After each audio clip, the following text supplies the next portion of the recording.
Wait, I'm good. Okay. 3, 2, 1. Hey guys, what's going on? And welcome to episode 273 of the KBMOD podcast. It is April 9th, 2017, and we're back again.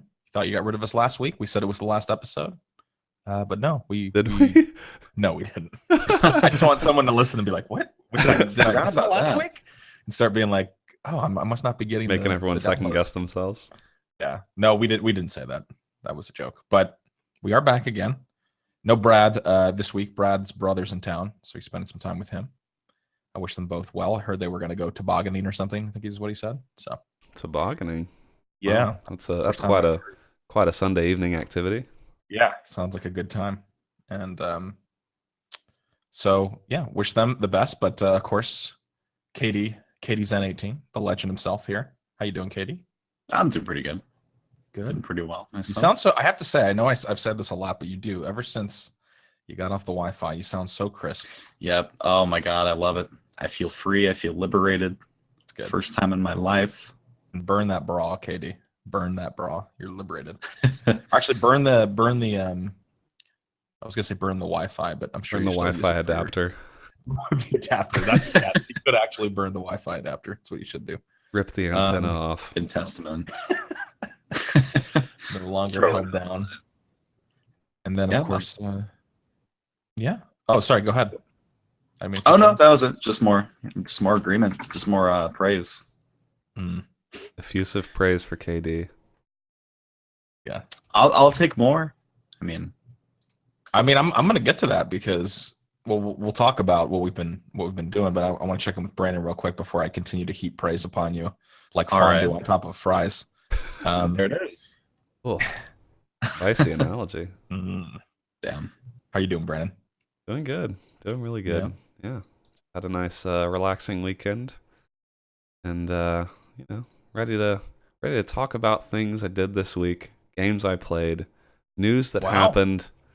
Oh, I'm just ready to go. Yeah, I like it right out the gate. Okay. Well, we're gonna get to all that, but I must ask, anything to share with the class as far as real life stuff not related to gaming? Did anything bizarre, exciting, or fun happen? And if not, we can just move right on. I'm not. This isn't a quiz. But I feel like Katie might have something to share. No, you sure? Not so much. Okay. Pretty boring week. Okay. As far as real life stuff goes. Oh. Am I missing something here, gentlemen? No, absolutely not. I'm gonna let. All right.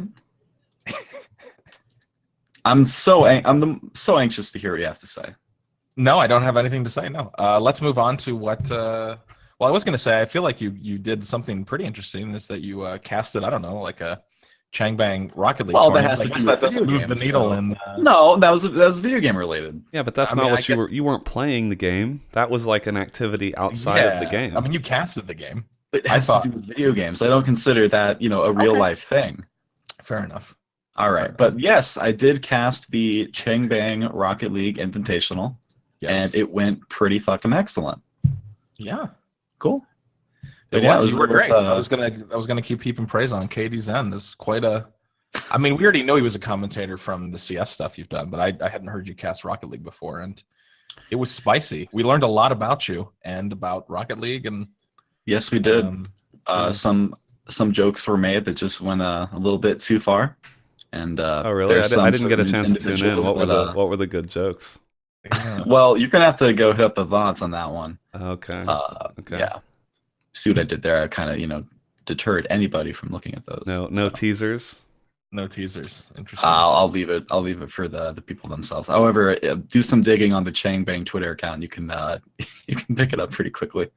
Yeah, no, but the tournament was good. It was really entertaining. Yeah. Had a few technical difficulties, not so.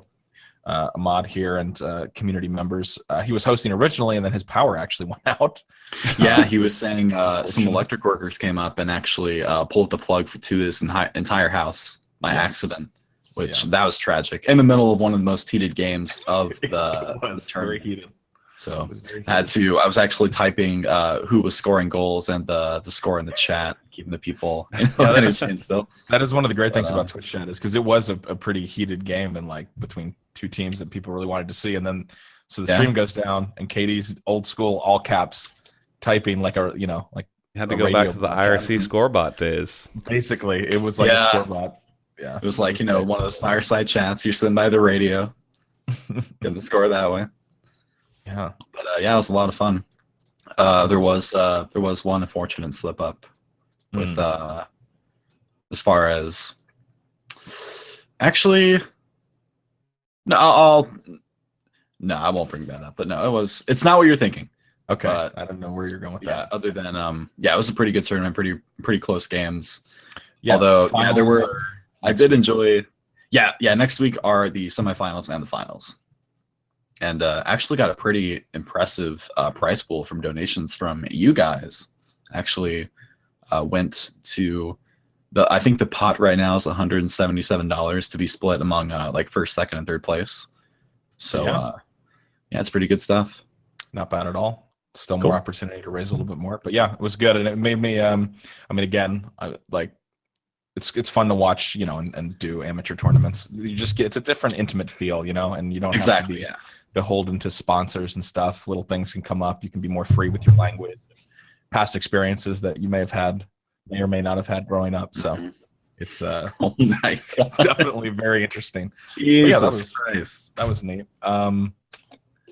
What about what else though? I guess we're talking about games somewhat now, but what else? I know you've been playing Persona 5, Katie, right? You've been playing. Yes, I have. Picked up Persona 5. Yeah. I ended up getting that Take Your Heart edition that has like all the it comes with like the replica school bag, soundtrack, figure, art book, all that cool stuff. And so I was playing a lot of that. Didn't get to play as much of it as I would have wanted to. I think I'm at like 10, 11 hours right now. But it's been really good. I wasn't able to. I was planning on streaming it, but that's a nice little teaser for later in the cast. Yeah, we'll talk about that later. Some definitely some stuff going on with Persona streams. Controversy. But we'll get into that later. And then, I played a bunch of that. It's such a giant leap from 4 to 5 in just terms of raw gameplay and what you can do.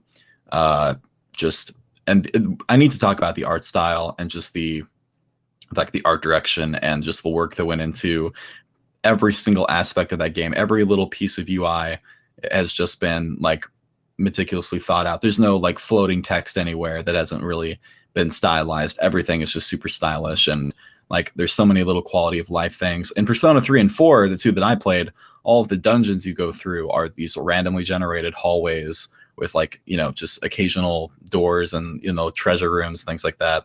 But the dungeons, I'm still at the first dungeon in Persona 5, but it's an actual proper, fully designed dungeon you go through that has checkpoints.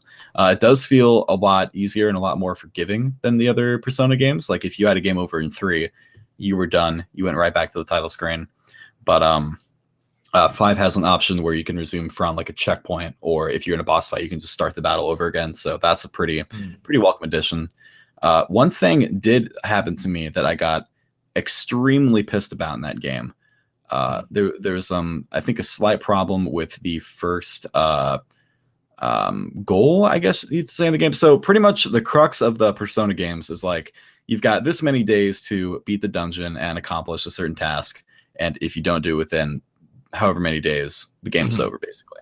And you can spend that time, usually about 2 or 3 weeks. You can do it, doing social life stuff, like studying or grinding in the dungeons, or like making friends with people. And I ended up beating the dungeon with 2 days left on the clock, which is cutting it pretty close. But after reaching the end of the dungeon, everyone's like, great, we did it. Now that we've done this thing, we can do this thing. We need to do this before we can accomplish this task that we've been talking about. I'm like, okay, cool. And so we're doing that, and the preparations for that take up an entire day. So that has me caught into a game over where my only option is to go back, either start the game over or go back 1 week of progress which I did the majority of the dungeon in that prior week. So pretty much have to do the entire level over again, which is a pretty long fucking level. But so I mean, that was pretty dumb. They'd say you have 2 days left or something, but you actually have one less because you need to take a day to without spoiling anything. There's a separate story action you need to do. So just be aware of that when you're playing the game. Basically subtract 1 of however many days we have left. But other than that Sounds aside, like you just need to plan better. Like when the teacher assigns something, do you do it like the night before or like the morning it's due, or do you? Well, I do it with keeping in mind. Well, I do it keeping in mind that they're not going to say, oh, actually, you need to mail the assignment to us, which takes a day to go through postage. Okay. And then not tell you until you're done with it. Okay. Anyways, but that's a reasonable analogy. Well played. Yeah, pulled that out of nowhere. But that aside, really fun game so far. Other than that, I played some Rocket League.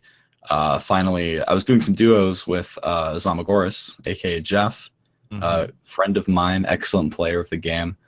And we actually played some duos, and I was ranked to, after being only prospect the last 2 seasons, I actually got ranked gold 3, which is just 1 rank off of platinum. So I was pretty excited about that. We're both very excellent players, good, capable men in that game. So that was pretty fun. Men. Okay. Yeah, Impressive. yeah. That is good. Sounds good. And then immediately started deranking with the next games. So, but let's not talk about that part. I shouldn't have brought that up. But I was pretty excited for that. I'm tempted to just sit on it until I can get my reward for next season, which might take a year. But hopefully I don't. Hopefully I don't degrade too fast, because I know your rank kind of degrades on the game if you sit on it. But I was pretty excited to see, because the whole time I've known I'm a better player than prospect. So to see it pay off it's pretty cool. To actually see, I heard they're actually giving away for end season rewards. They're giving away Sonic plushies this year, so they're just gonna need your. So that's like during a cool the cross marketing effort they're doing. It is cool. It's cool. During the Rocket League Invitational, Timmy and I was casting with Timmy at the Q, good friend of KBMOD, good streamer, and the subject of the Opera web browser came up. Yes. And I went off on a little tangent. Now, if anyone knows me, my jokes I usually make. Now, being funny or not is not the question. I like to make really out there jokes. Sure. Not Absolutely. really normal. And so that's what I was kind of rolling with. And so I start describing the scenario, and that the Opera web browser is on the Wii system. Right. And I was saying, wait until I only had it in the living room, so I'd wait until the house was empty. Parents are gone. I'd sit down and turn on the Wii Opera web browser, and I was thinking, oh, what would I look up at the time? Probably some Sonic the Hedgehog porn. And then so that was meant to be a slight little joke, which has since snowballed into a narrative that has been being created, which I just like to address that now, and I'd like to politely ask that we let the Sonic the Hedgehog porn jokes go, because wow, you are such a naive, naive little man right now, KD. But I mean, hey, at least you have brought it. And I know it's not going to work. I know it's just going to come more, but I just like to address it so that the thought of going this entire cast with the subtle Sonic porn. No, you addressed it. You took it head on. You took it. That was just too much to bear. So I'll openly take it. Did. Just okay, cool. Yeah. Get it in there. Does get it in there? You think they have any more of those videos at Family Video, or? Oh man, I don't know. No, it was good. No, it was good. It was a good joke, and but you are paying the price. But that's what that's what great gamers do. They take responsibility for things that may or may not have happened. That's what you do. We did ask for clarification at one point, and you did spend a lot of time explaining why you felt Sonic was sexualized to a certain extent. That's true. I mean, you can check the VOD. So it did lead a little bit of credence to maybe the idea that you were young, your hormones were raging. Well, I mean, the best jokes always have an ounce of truth to them. Absolutely. And that joke did land pretty well. It did. And you know what? Even if it was a joke and maybe it wasn't you, I'm sure you vindicated some people in chat who no doubt have experienced something similar or done something similar. That's true. So. Yeah. Not only am I being more relatable with the viewer, and at the end of the day, people laughed at that, so I'm happy with that. I'll take the shit as long as I can make the people happy. Amen. There you go. There it is. A true memer. How's the selection? Curious. I wouldn't know. Okay. Really? So you're sticking to that, huh? All right. So what else did you play, KD? What else? Yeah. Oh my god. Other than that, nothing. That was all I played. Persona 5 and Rocket League. Sounds good. All right, Brandon. What about you? You said you were excited to talk about the games you played this week. So yeah, I know I am. I actually played. I played more this week than I have in a while, which felt good. First thing, the new Hearthstone expansion came out this past week, so I opened 55 packs. I got, I think, 1 legendary. That was cool. Nice. That feels really good. When you get just 1 legendary for $50+ spent on the game. So I actually have not played any. I have not played any Hearthstone. I just opened my packs and then just opening packs, and then was like too lazy to go build new decks, so I haven't even played. Which at some point I'm sure I'll get around to it. But I had more exciting stuff to play this week, which was nice. So the first thing was there was a Quake Champions closed beta this week. We talked about last week, and I'm not sure. Like it's a you're not allowed to stream it or upload videos or anything. I'm not sure. I don't know if there are any like qualifications on talking about it. So I don't want to get too detailed. But don't get too detailed, but give us general. Yeah, general I mean thoughts. it's so I still think I still have the same concerns from when I played it at PAX, which is that the champion structure where the champions have different movement speed, different amounts of health, different amounts of armor. I think that's my concern with the direction Quake Champions is going to go, because I feel like Quake has not ever had to balance a game that had those dynamics. Like Quake was just balanced by design, right? Because the only thing you really had to worry about was the weapon timers and spawn and like the maps being good, but everyone was on an equal playing field when it came to the actual games. Like there were no special abilities to choose from or anything. I think that's where I worry that it's going to be hard for them to balance all those characters when there is sort of this rock paper scissors idea of some characters have a lot of health and are slow movement, other ones have fast movement and low health, and so I don't want to pass judgment yet, because again I think that stuff only comes out of playtesting, and so I'm sure they're gonna balance heavily once it's out in the public, like it just now has gotten out.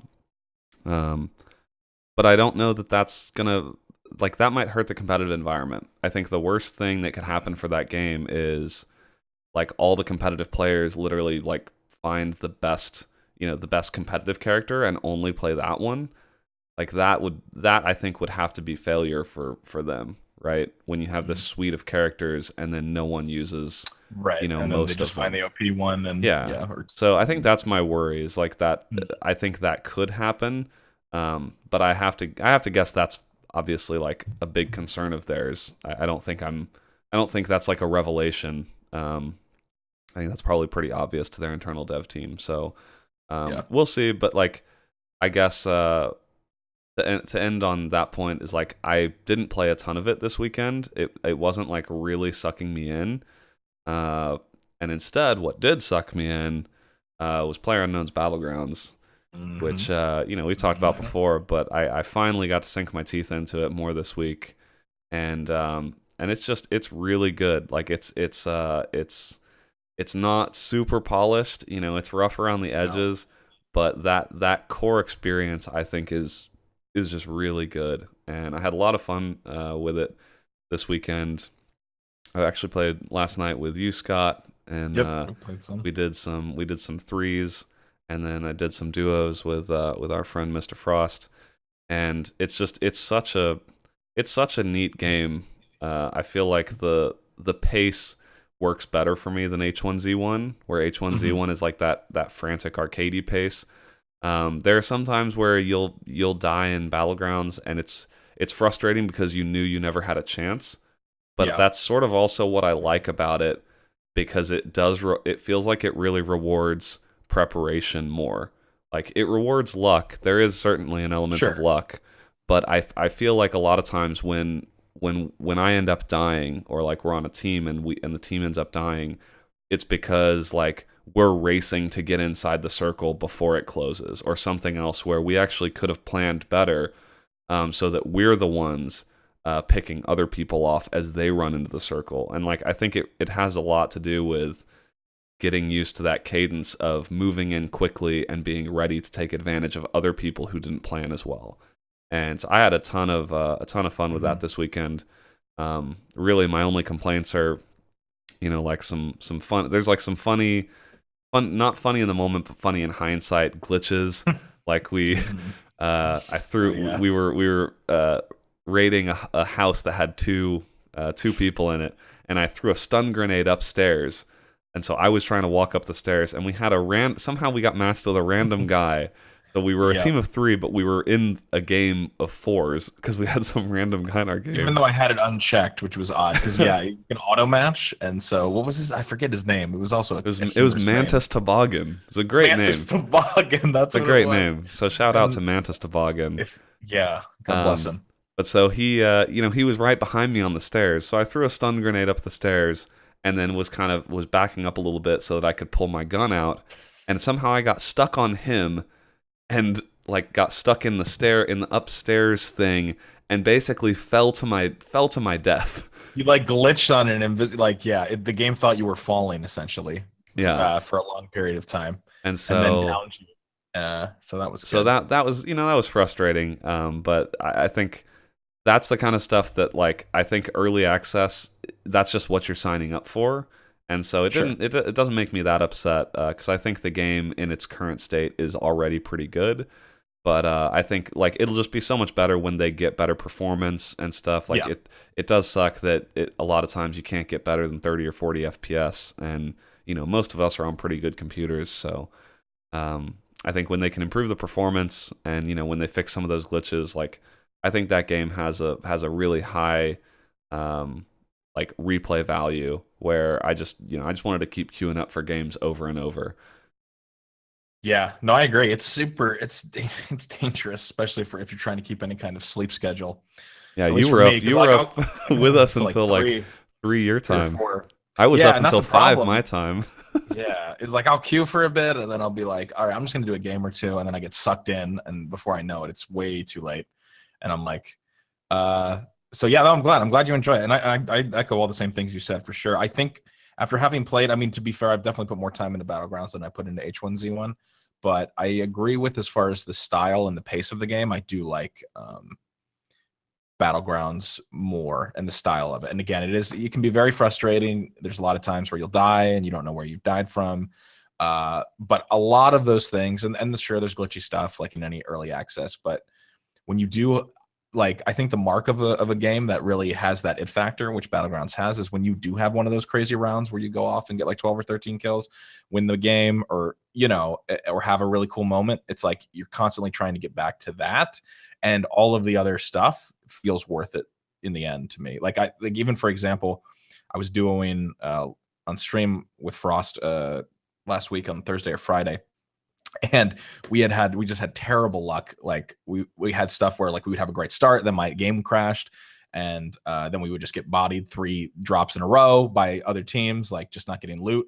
And then we finally had one more game, and we were like, one more, this is going to be the one. And it ended up being the one, and it was like, you know what? Even though there's a lot of frustration, the payoff for those moments that you really feel like you prepared well or had a really good round. I don't know about you, Brandon, but it like feels worth it. You're like, yeah, it definitely does. I think that's kind of the it factor for me. Yeah, for the chances where you do get fully kitted out, and you get to like top 10, and you feel like you're in a good position to maybe win.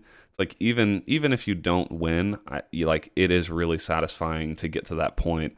And sometimes we would lose, and I would just know there's nothing we could do. Like we'd get pinched on two sides, and we just didn't have as good a as good a setup as the other team did. But that wasn't really frustrating, because it's like we could have sort of set that up better. We could have pushed in faster. We could have used a vehicle. Like we could have done something different, but we'll learn better for next time. And I feel like it's a game that like over time will really reward things like your map knowledge and stuff, which right now I have basically none. I just pull up the map when I'm looking to go anywhere. And so I think that like map knowledge is super important. Having a better idea of the possible locations that the game, will limit the play area to, and things like that. And frankly, sometimes I love the like landing with four other teams at the same spot and just trying to duke it out in the first like 3 minutes. That can be super fun too. And even if you lose, it's like, all right, well, that was a fun 3 minutes. I'll queue up again. And it's not that big a deal. The stakes aren't that high that early in the game.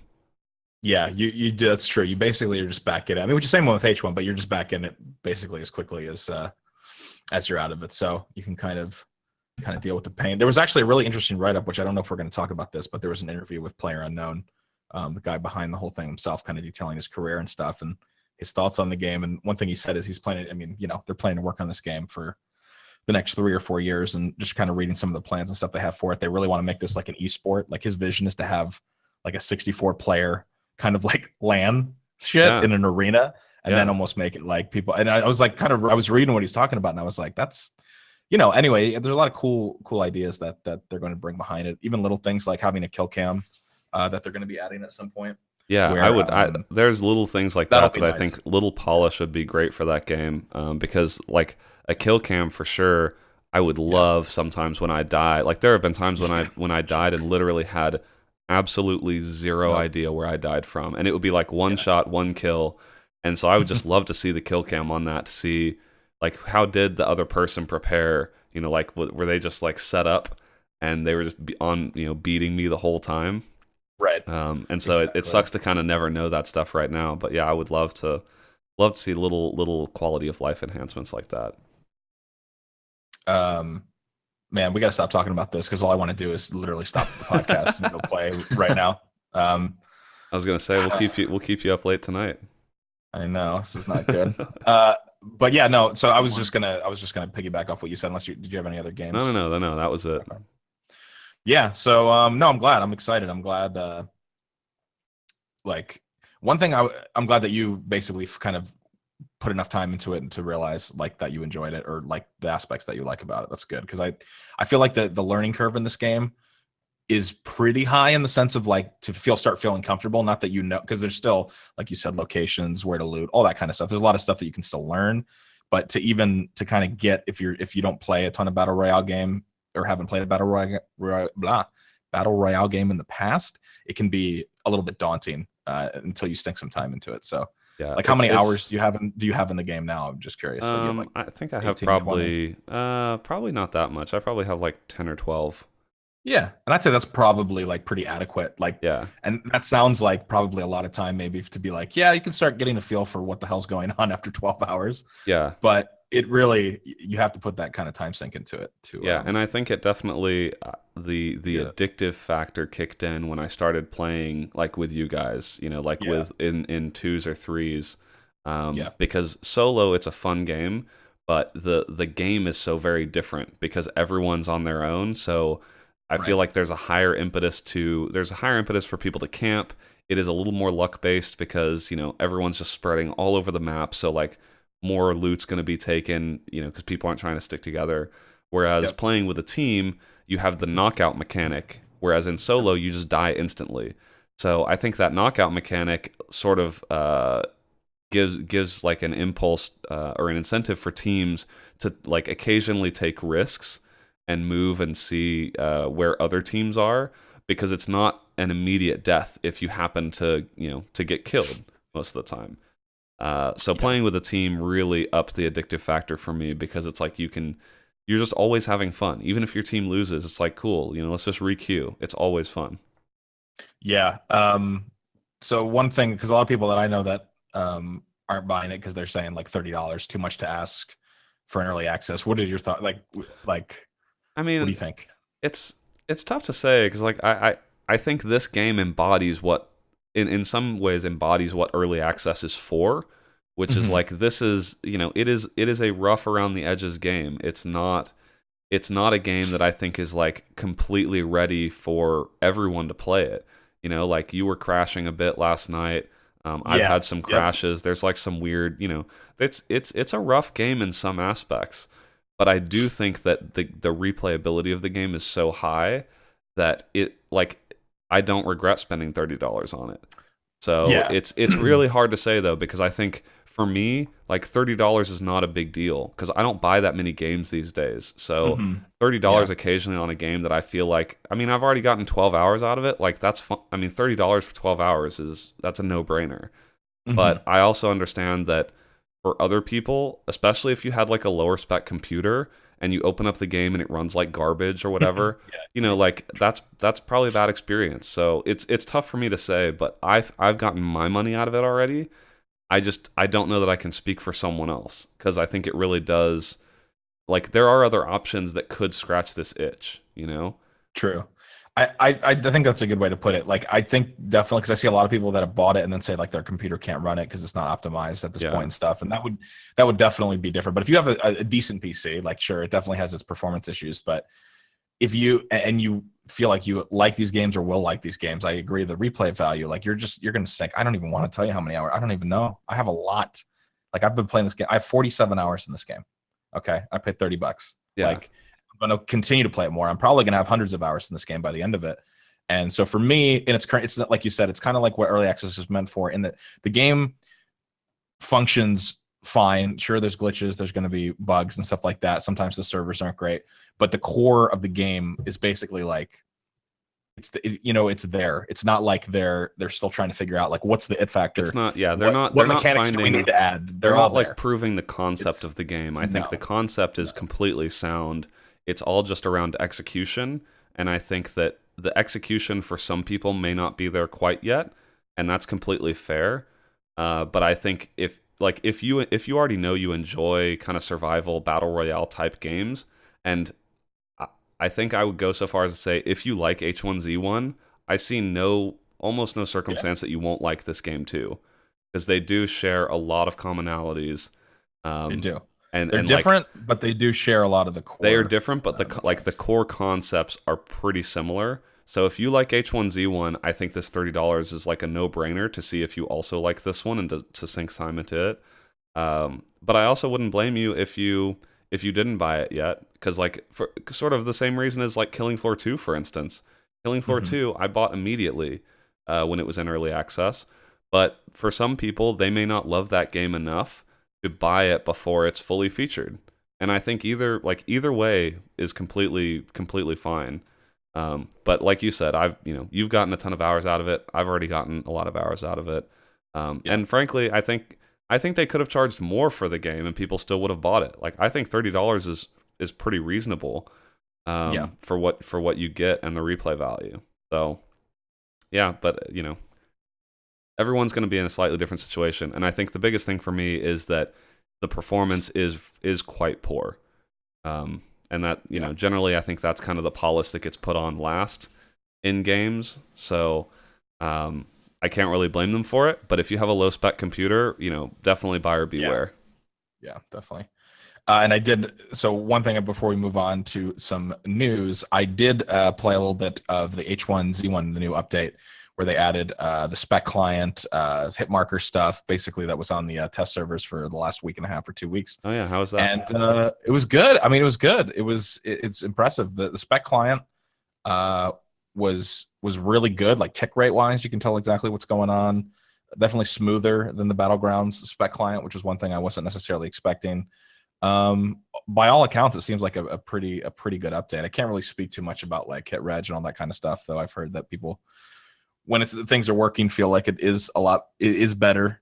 But no, it seemed like a pretty good update, and it's exciting because I think when we talk about competition between these two games, yes, one is more a simulation, one is more an arcade game, but still, they're vying for a lot of the same players. They're vying for similar player base. So I think it's a good thing that both games seem to be, at least with Battlegrounds coming out, putting the pressure on Daybreak and stuff to get some of these features out that they've been talking about forever. So and I would also love for each game to kind of lean into what it's good at. Like, I think H1Z1 has kind of that arcadey charm, and Battlegrounds is going for more simulation. And some people are going to want slower gameplay. Some people are going to love that, that faster, slightly more ridiculous gameplay in some sense. So I think there's definitely room for both to exist. But I'll love to see like how they sort of respond to each other, because they are like very clearly targeting a lot of the same people.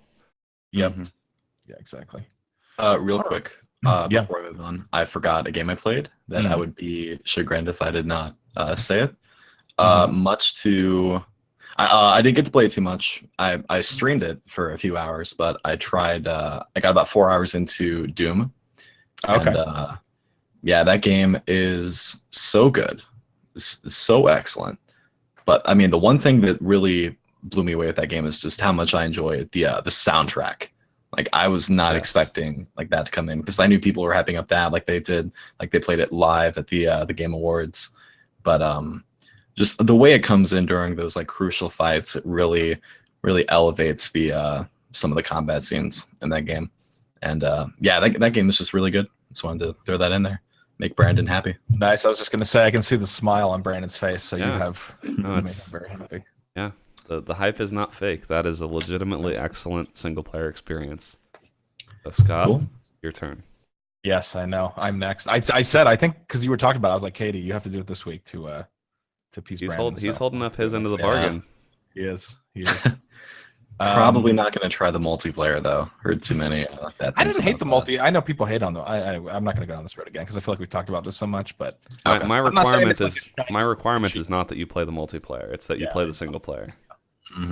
Because I have played the multiplayer, but I know that's like in your mind that doesn't really mean anything, because I know that single player experience. I think the multiplayer is fine, but it's kind of forgettable. Like, that's not what you should go for. You should go for the single player. Maybe stay for the multiplayer if you want to. But absolutely, yeah.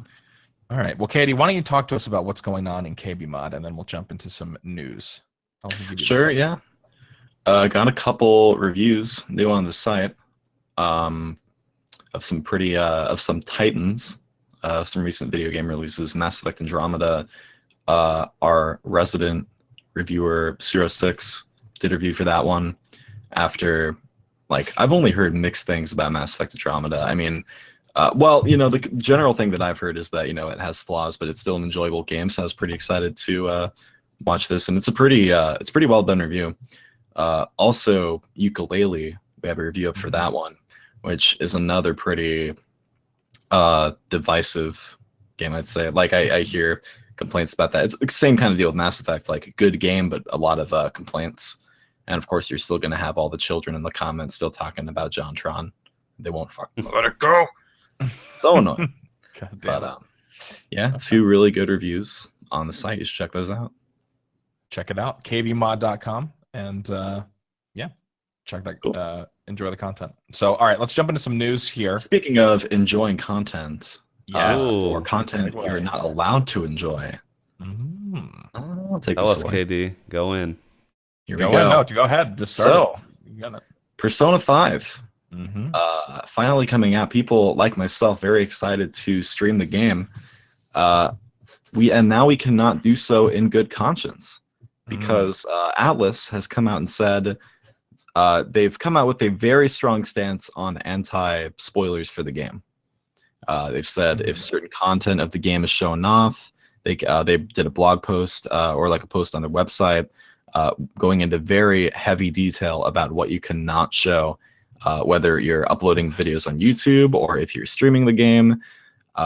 It's kind of spoilery to go through. That's what's funny about this, is like, if you want to go through and see what not to spoil, you do have to spoil a little bit. So really hope they are happy with what they accomplished that way. And so they've come out and said, basically, if you upload content, it can't be longer than 90 minutes. There's certain cutscenes, certain story things in the game, certain, Some of those little anime quips they throw in there, can't show any of those. Conversations with certain characters can't be shown, or any gameplay past a certain date in the game. And to give you an idea, I'll go and say which date it is, it's not really a spoiler, but it's to give you an idea. Persona games typically last around a year in game time. It starts you off in April and typically goes to like December up until like maybe March. Basically, if you upload anything past July, you run the risk of getting hit with a content ID match, which Atlas even said on their website in all caps that we highly recommend you do not do this, which, I mean, if that doesn't convince you right there, nothing will. They're saying that your content runs the risk of being hit with a content ID match, which you will then face either a copyright strike or account suspension, which has caused quite a lot of people to be thrown into a ruckus. It's also going to say, how have people responded to this? Would you say not good? People have the whole issue. Then after that comes into like gamer entitlement. You buy something, you pay $60 on a product. Are you entitled to just show anything off? I mean, I'm definitely agree with I want to keep spoilers from running rampant. But the thing is, this is what really gets me. This game has been out in Japan since September 2016. So if people wanted to look up spoilers, they're most definitely available to them by then. None of these restrictions came out for any Japanese streamers when the game released there. And there's also the argument you can make of, why should you threaten the content creator if he's doing that certain content? You should, if the person's looking up spoilers, they should, be held accountable if they get the game spoiled. They're willingly looking that up. So yeah, it's quite a divisive topic. Do you gentlemen have any thoughts you want to throw in? Should I go first, Brandon, or should I go? Yeah, I mean, I think that this mode of thinking is just unfortunately very outdated. It's like, I think it's the tone of this press release very much comes across as there was like clearly internal division on whether they should enforce policies like this.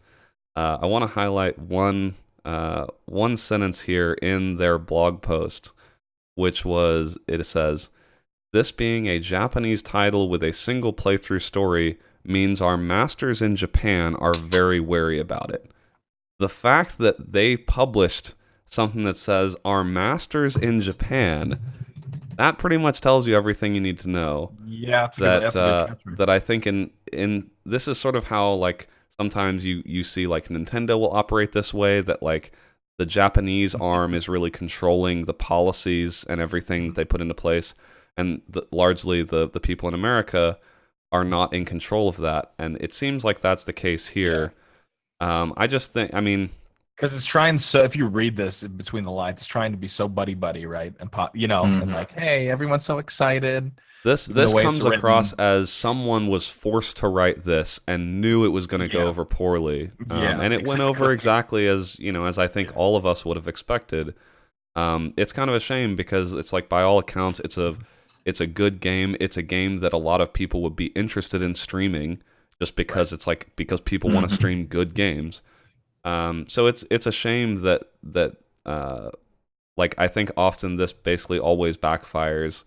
My understanding is like when they put this on Twitter, pretty much like spoilers were in all the reply tweets and things like that. Like basically people, I feel like the audience will always punish you in like worse ways than if you hadn't done this, because they just want to show you how wrong they feel you are. And so it has nothing to do with like their legal right or anything. Like they can do this, it's their IP. They can choose to not allow people to broadcast it and to put videos up. It's just, I think, such an outdated way to think about it, when like they're shutting off all the free marketing they could get, and the fact that they blocked sharing through the native PS4 streaming. It's like, you're truly, I think it's like you're even going beyond like what PlayStation puts in the console to force people not to do it. And I just, it's it's unfortunate that that's still like the way some companies are thinking. And I think this serves as a good case study for why these policies typically, like, I get that they're probably done with the best of intentions, but it's just you've gotta at some point let the community kind of control your content in a way. Like, the community is gonna do what they want to do, and when you try and put too hard a hand on it, the community will basically rub your face in it and say, no, like, we're gonna ruin it for you anyway.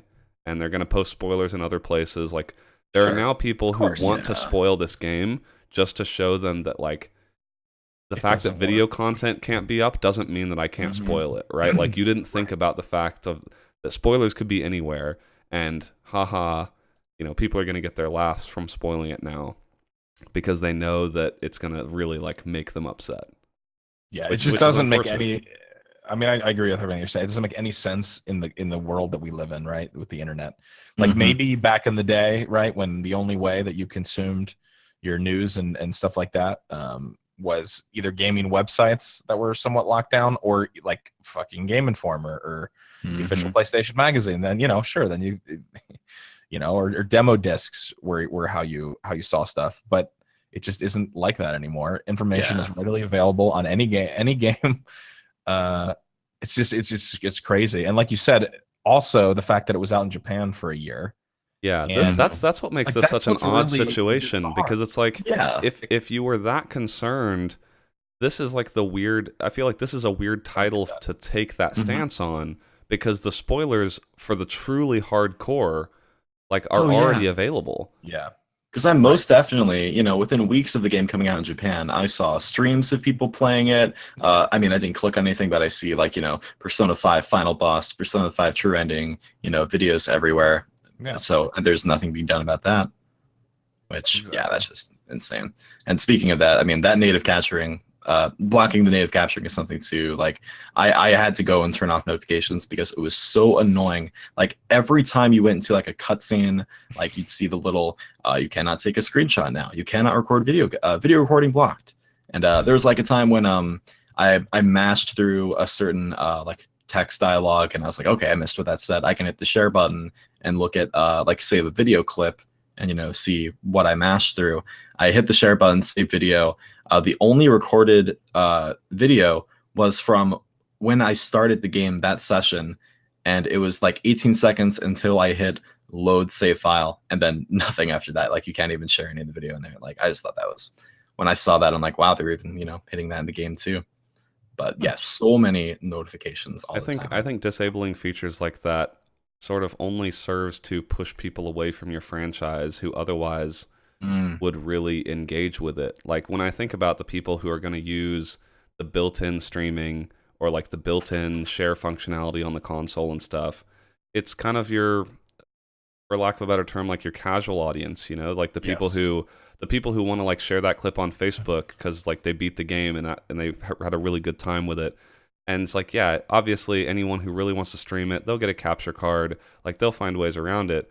But this kind of punishes just like your casual fan base who really loved your game and wants to just like share that love with their friends. And you're basically cutting them off from being able to do that.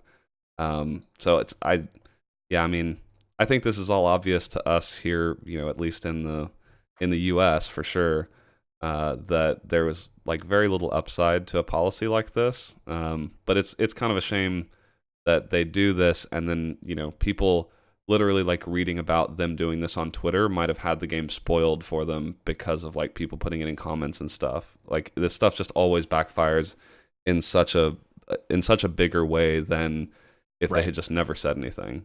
It brings way more attention to it in a situation where otherwise, if it hadn't gone unmentioned, people aren't going to go out of their way as much to spoil stuff like that. This is like just one of the most recent large examples of like the Streisand effect fully in action. Yep, exactly. All right. Well, speaking of questionable decisions, how about that? How about that segue? Gearbox had partnered and planned to partner with G2A, the online key reseller, with a notorious and somewhat shady history, as most people know by now in the news. A checkered past, you might A say. checkered, yeah, that's a good way to describe it. Good way to describe it. And they were going to sell basically a special edition of the Bulletstorm remake on the website.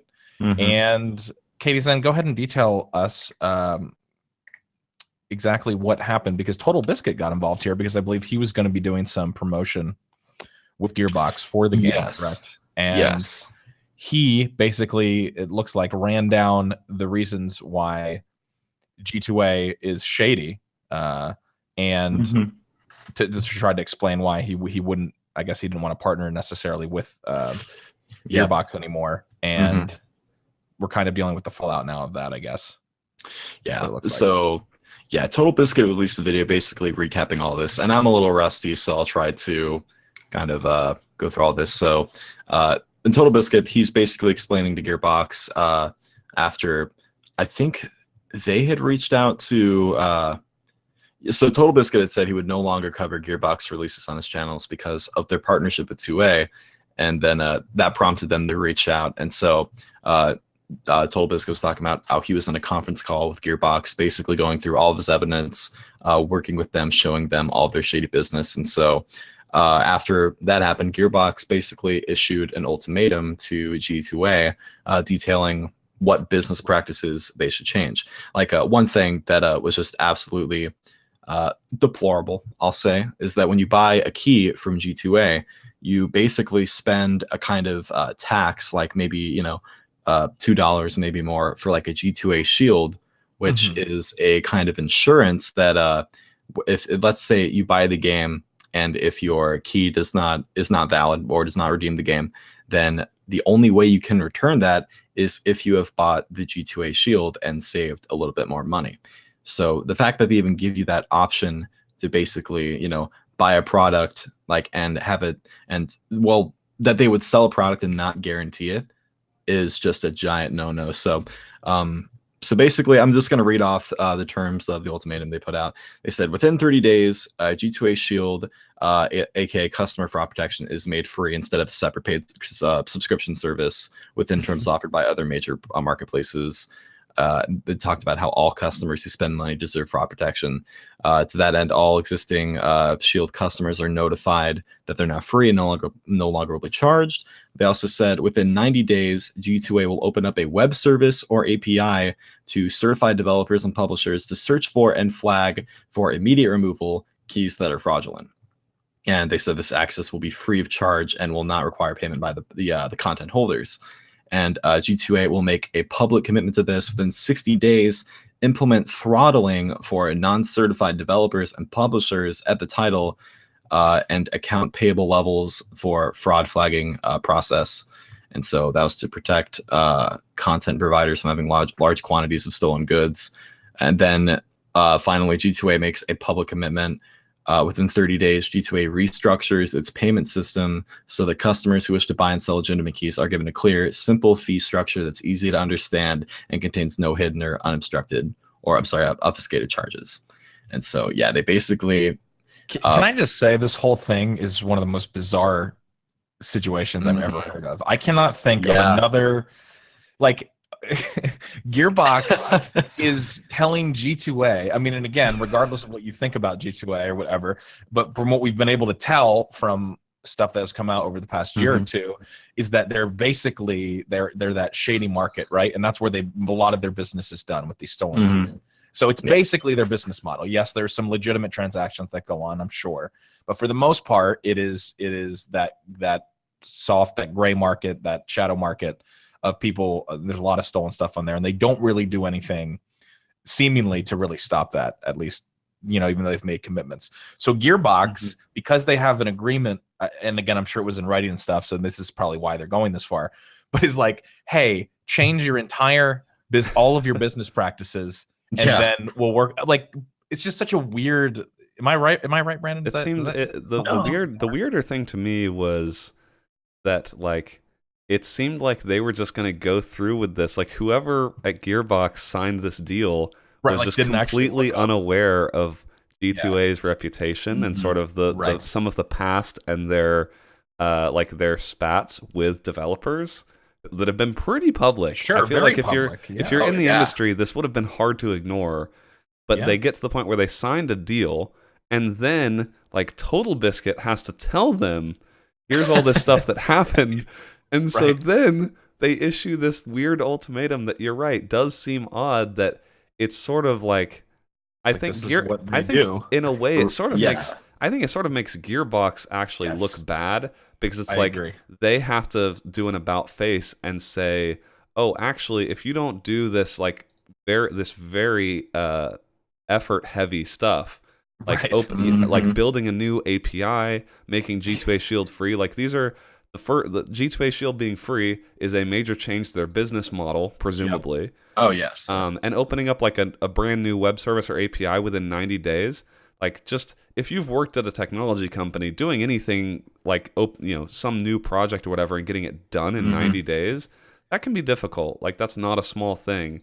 So I find it kind of funny that they made so many of these demands that seem pretty ridiculous. Like, within 30 days, G2A restructures its payment system. You're asking a business to restructure its payment system inside of a month. Like, I think this was basically a way for Gearbox to make these like demands that make them look good, sort of, but really just say, like, give them an out in their contract that, that like they can say, well, look, they didn't do what we told them to do. We issued these ultimatums and they want to look like the good guy. But ultimately, I think what happened here is it sounds like Gearbox didn't do their due diligence and That's exactly wanted right. wanted to try and come out of this as a PR win instead of what would have almost certainly been like a negative PR situation. Yes. That's exactly what I was thinking too. Is when you look at this, like, how whoever signed this deal when they signed this did not actually do the research, and now this is way too little. Like, even reading some of the comments though, it's like I'm not seeing too much like good for Gearbox. I think most people kind of see through this and are like, how is this even happening anyway? They're not getting any brownie points for this. And then there's actually some interesting comments on that article about other situations that Gearbox has foobarred, including like, or again, they don't know if it's just Randy Pitchford or everybody at Gearbox, but Duke Nukem Forever wasn't their fault. They just duct taped some stuff together and profited off it anyway. Aliens Colonial Marines wasn't their fault. It was just another studio that did all the work and we profited off of it anyway. Battleborn wasn't their fault. It was Take-Two for believing in them too much going up against Overwatch. You know what I mean? Yep. So there's a track record with Gearbox, at least over the past like 5 to 6 years of, again, like, however you want to say, not doing their due diligence or making questionable decisions. And this just seems to be like, I think the fact that they were going to do like a special collector's edition that was going to apparently go on sale exclusively on G2A, like that just tells me that whoever was doing that deal, like, doesn't pay attention to the industry. And so I don't know who the person. It doesn't really matter, I guess, who to point the blame at.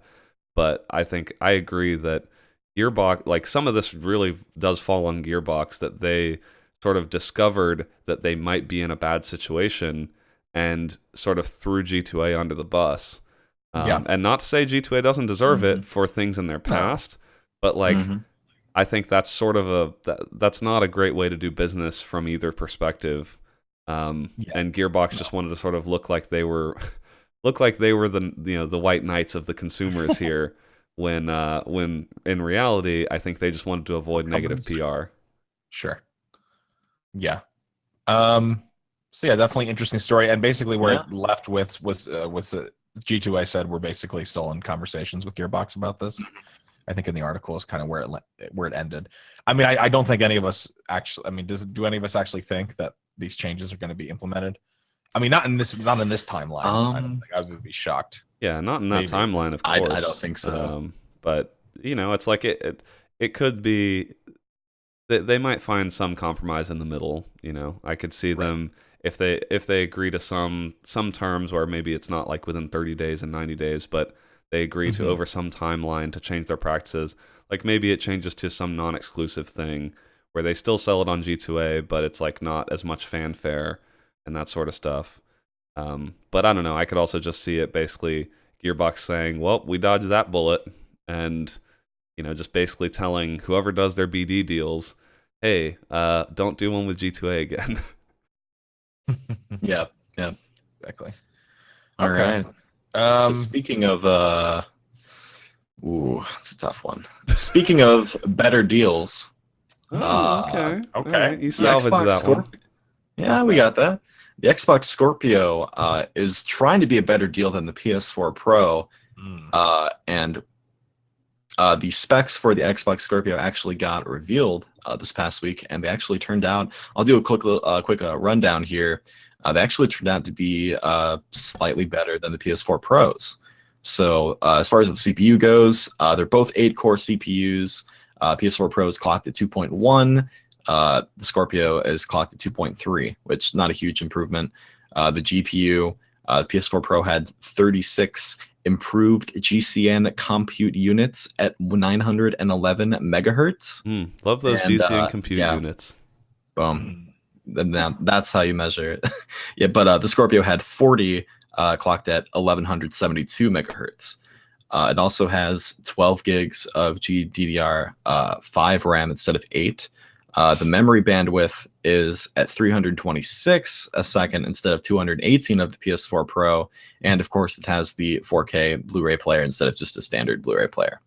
And they also came out and said Digital Foundry did a bunch of hands-on stuff with this and said that unlike the PS4, how it has, or the PS4 Pro, how it has that boost mode, that certain games. So basically, if you're unfamiliar, PS4 Pro, not at launch, but a few weeks ago, had this update where games that aren't specifically enhanced by PS4 Pro, you can basically turn on this boost mode that will overclock the CPU to give you slightly better performance. Nothing huge. The Digital Foundry was talking about how the Xbox Scorpio is operating a certain way to where every Xbox One game and 360 game will have marketable improvements as far as performance goes. Right. That's that what they're promising. Most all titles will be backwards compatible. Is the hope or the look? Yes. That's what we're saying. Yeah. So I like, and I'm sorry. I've always liked to dive into the comments because really be on the pulse of what people are thinking out there. And again, this kind of that's just the Redditor in you. That is the Redditor in me, but I do like going down there, and it is interesting because even though this comment makes me laugh as a PC elitist that I am, Hyper J says I would be very happy at the prospect of playing Halo Reach at a near perfect 30 FPS, and I mean he's actually not joking. He's actually not joking at all. But I understand what he's saying, but that makes me just laugh.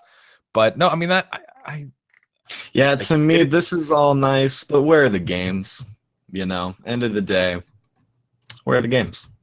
Right. Exactly. No, and that really is true. I mean, Xbox 360 had a huge game library, very successful system, but that's not enough to necessarily, like you said, like Katie, like what about the new titles? And that's the Sony has consistently over the last couple of years just destroyed Microsoft on that every time. Especially first quarter 2017. They have been fucking rocking, and Xbox One really has had no real heavy hitters. I mean, actually, I'm gonna look up 2017 in video gaming on Wikipedia, and I'll do some quick research. I think also obviously the hardware specs are all in favor of the Scorpio. That should be obvious. They want to outdo the PS4 Pro just on a pure hardware level. And it looks like this does that. They've got four more gigs of memory, higher memory bandwidth, higher clocked GPU, more compute units. Like all those hard specs are better. But the thing is that the PS4, the Scorpio, is not even out yet. And it's not going to be out at E3. Right. We don't know how much it'll cost.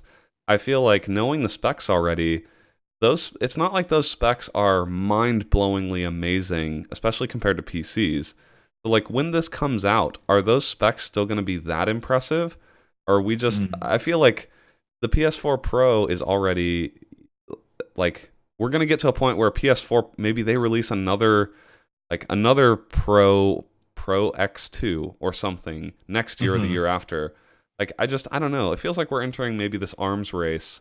Because why else would you even release the hardware right now when you don't have any other details?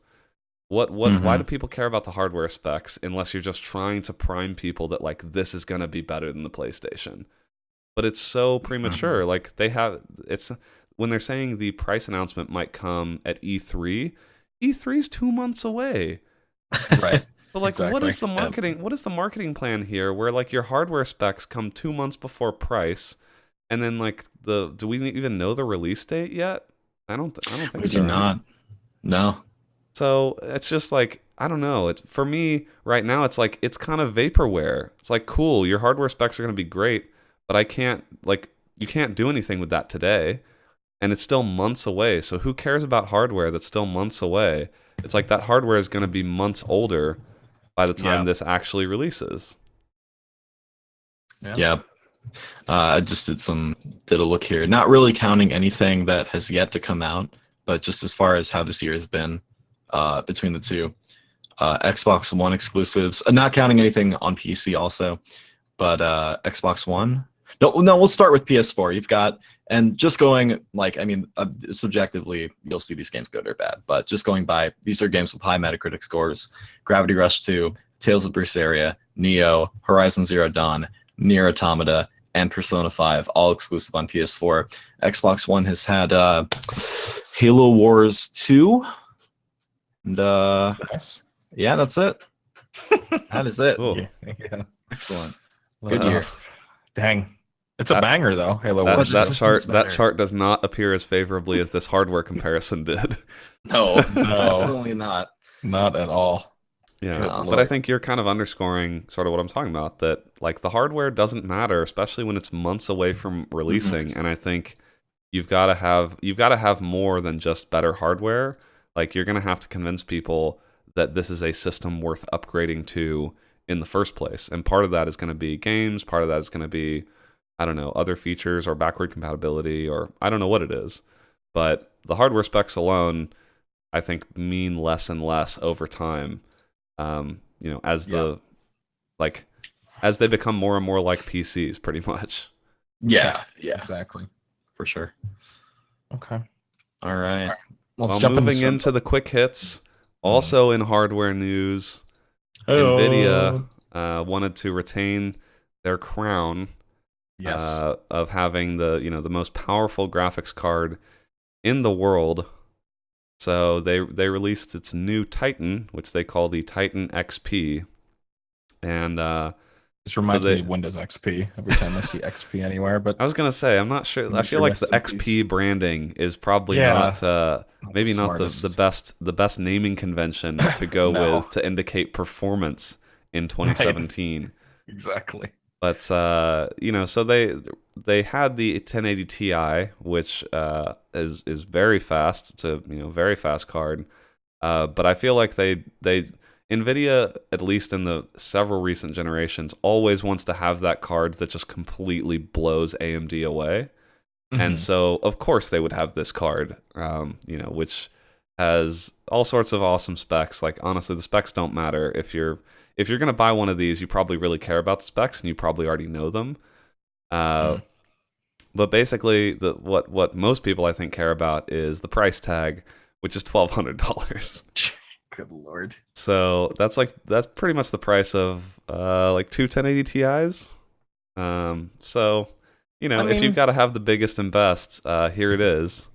Just work an extra shift at Target and you'll be fine. Maybe a couple extra shifts, and John will still need 4 of those for a while. So yeah, Good. I mean Yeah, there will that's definitely be there is that enthusiast market, but 1,200 is that is eye popping.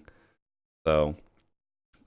But yeah, I mean, I think NVIDIA always likes to flex a little bit, I think, by putting out these monstrous cards, and making sure that they always retain that performance crown. So the 1080 Ti wasn't quite there for them, so now there's the Titan XP, for those of you who have to have the best and don't care what you spend on it.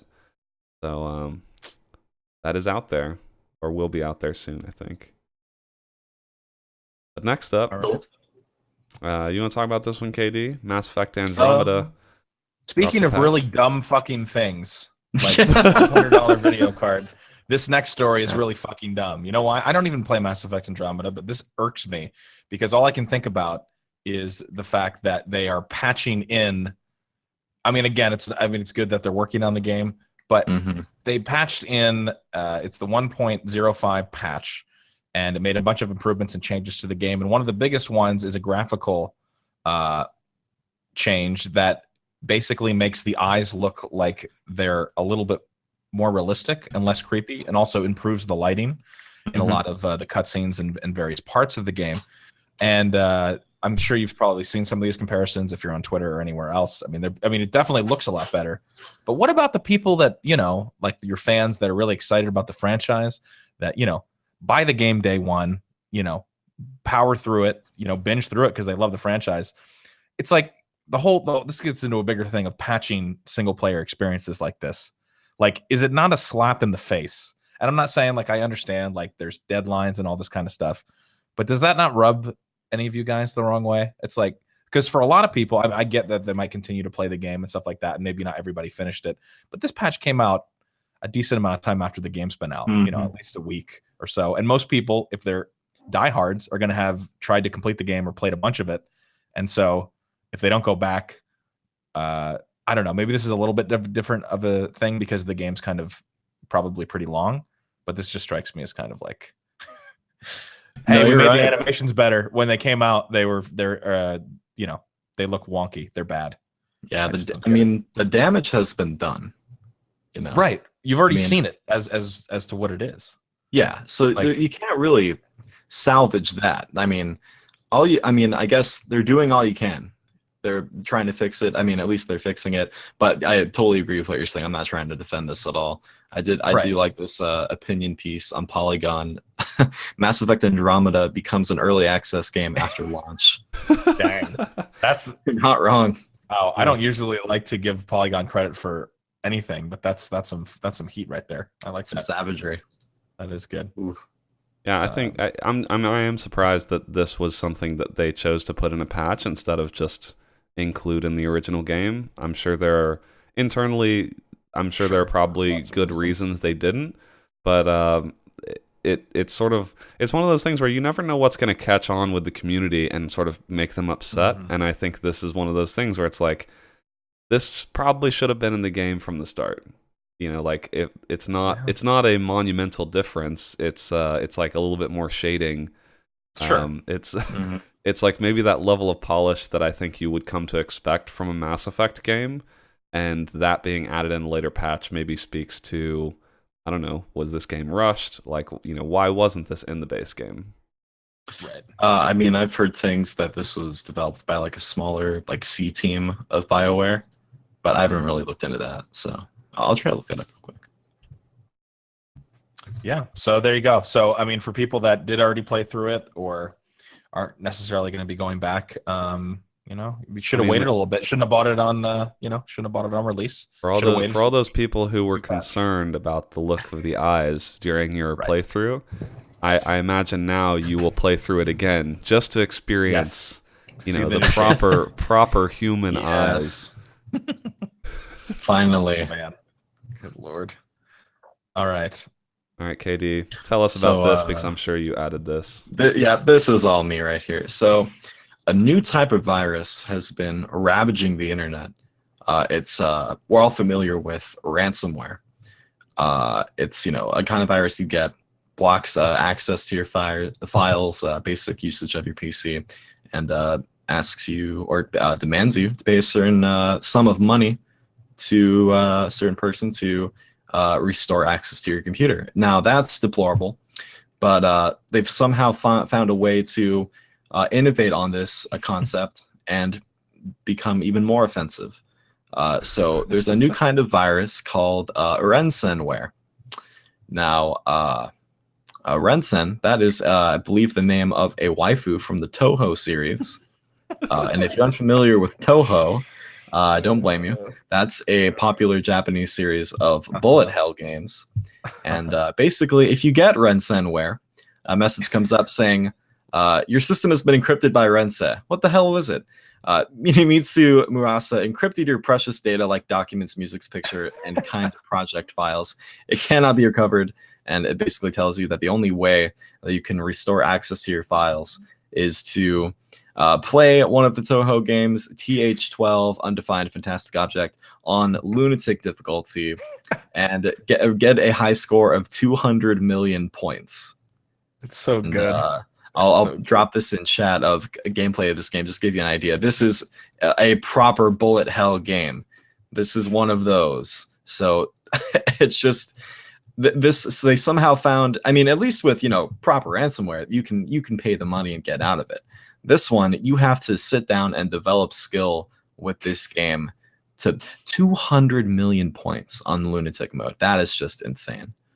I mean, to see that viruses are getting the same kind of innovation that the games are, I don't like where we're headed, people. But yeah. So I mean, to be fair, the guy who created this said that he did make it as a joke originally for people who like the Tuha, or however you said that, project series. But so since then, if you did actually download this version by mistake and it encrypted all of your files, that he did actually release a safer or like basically an unlock for it to decrypt. But it is pretty. I mean, that's a pretty brilliant, pretty funny little meme right there. Yeah, it's pretty good. But like, can you imagine like going over like your grandmother's like, hey, I can't get access to my computer. It's telling me to do this thing, and you get there and you're like, all right, well, it's probably ransomware. And then you're like, well, all right, 2 million points, hardest difficulty. Better start Can practicing. you imagine you like bring it into a shop and you're like showing it off? It's like, yeah, I've got this virus. It's not saying guy, and it starts like playing. How do I get rid of this? Can you look at this computer for me? It's pretty funny. Yeah. Pretty I funny. mean, my guess is that someone working at a computer shop is probably likely to be a weeb, so you'd be fine. There you go. That's true. Probably The right place. He just doesn't even bother going into the code. He's like, don't worry, I got this. And he sits down. Yeah, it's actually quicker It's a for him to no-brainer. unlock it playing than it is for him to try and bypass it. Oh man, if there's ever a Dark Souls where, like, I would have no need to contact support. To unlock this virus. Katie's gonna literally try and download ransomware just so that he can beat it. Dark Souls 1. To challenge myself, yeah. Do it on stream. My computer will brick if I can't beat this game without taking a single hit tonight, people. That would be pretty hype. This next story is I threw this in here also. So we're all familiar with Firewatch. Yep. Pretty good indie game. I myself have not played it, but it's got a pretty good story, from what I've heard. But apparently, a Firewatch ripoff from quote mysterious designer Albert Gavriel uploaded an unauthorized iOS exclusive take on the game to the App Store called New Firewatch. Oh yeah, new Firewatch. Yep. New Firewatch. Yep. And checking it out, it's pretty shittily programmed. You can just walk away from the map. There's this purple orb in the center that's great. supposed You have to be... basically, if you're listening to this, go to the actual go to KBMOD.com and look at the article links and watch Cable's Let's Play he did of the ripoff. It's amazing. It's really funny. It's like 2 or 3 minutes, but yeah. So Cable Sasser is one of members of the publisher for the game, and he actually uploaded a Let's Play of the game on his Twitter. So just kind of bashing it. It's not on the App Store anymore, but the legacy lives on Twitter. So yeah, definitely look that up. That was just a small, pretty. And then I saw another link on this article. Is people are doing fan art of the player, like finding things of the game. It's pretty good. Yeah, there's some good stuff. And then the co-founder of of Camp DeSanto is saying that like the fan art is actually canon. See if they can get the approval on the new game. But yeah, it's worth checking that out. But and the App but Store, yeah, that's the gonna App Store is such a mess sometimes. Like there's so much of this stuff. Oh yeah. Yeah. But speaking of new releases, good or bad, I see it's what time you to did jump there. into yeah.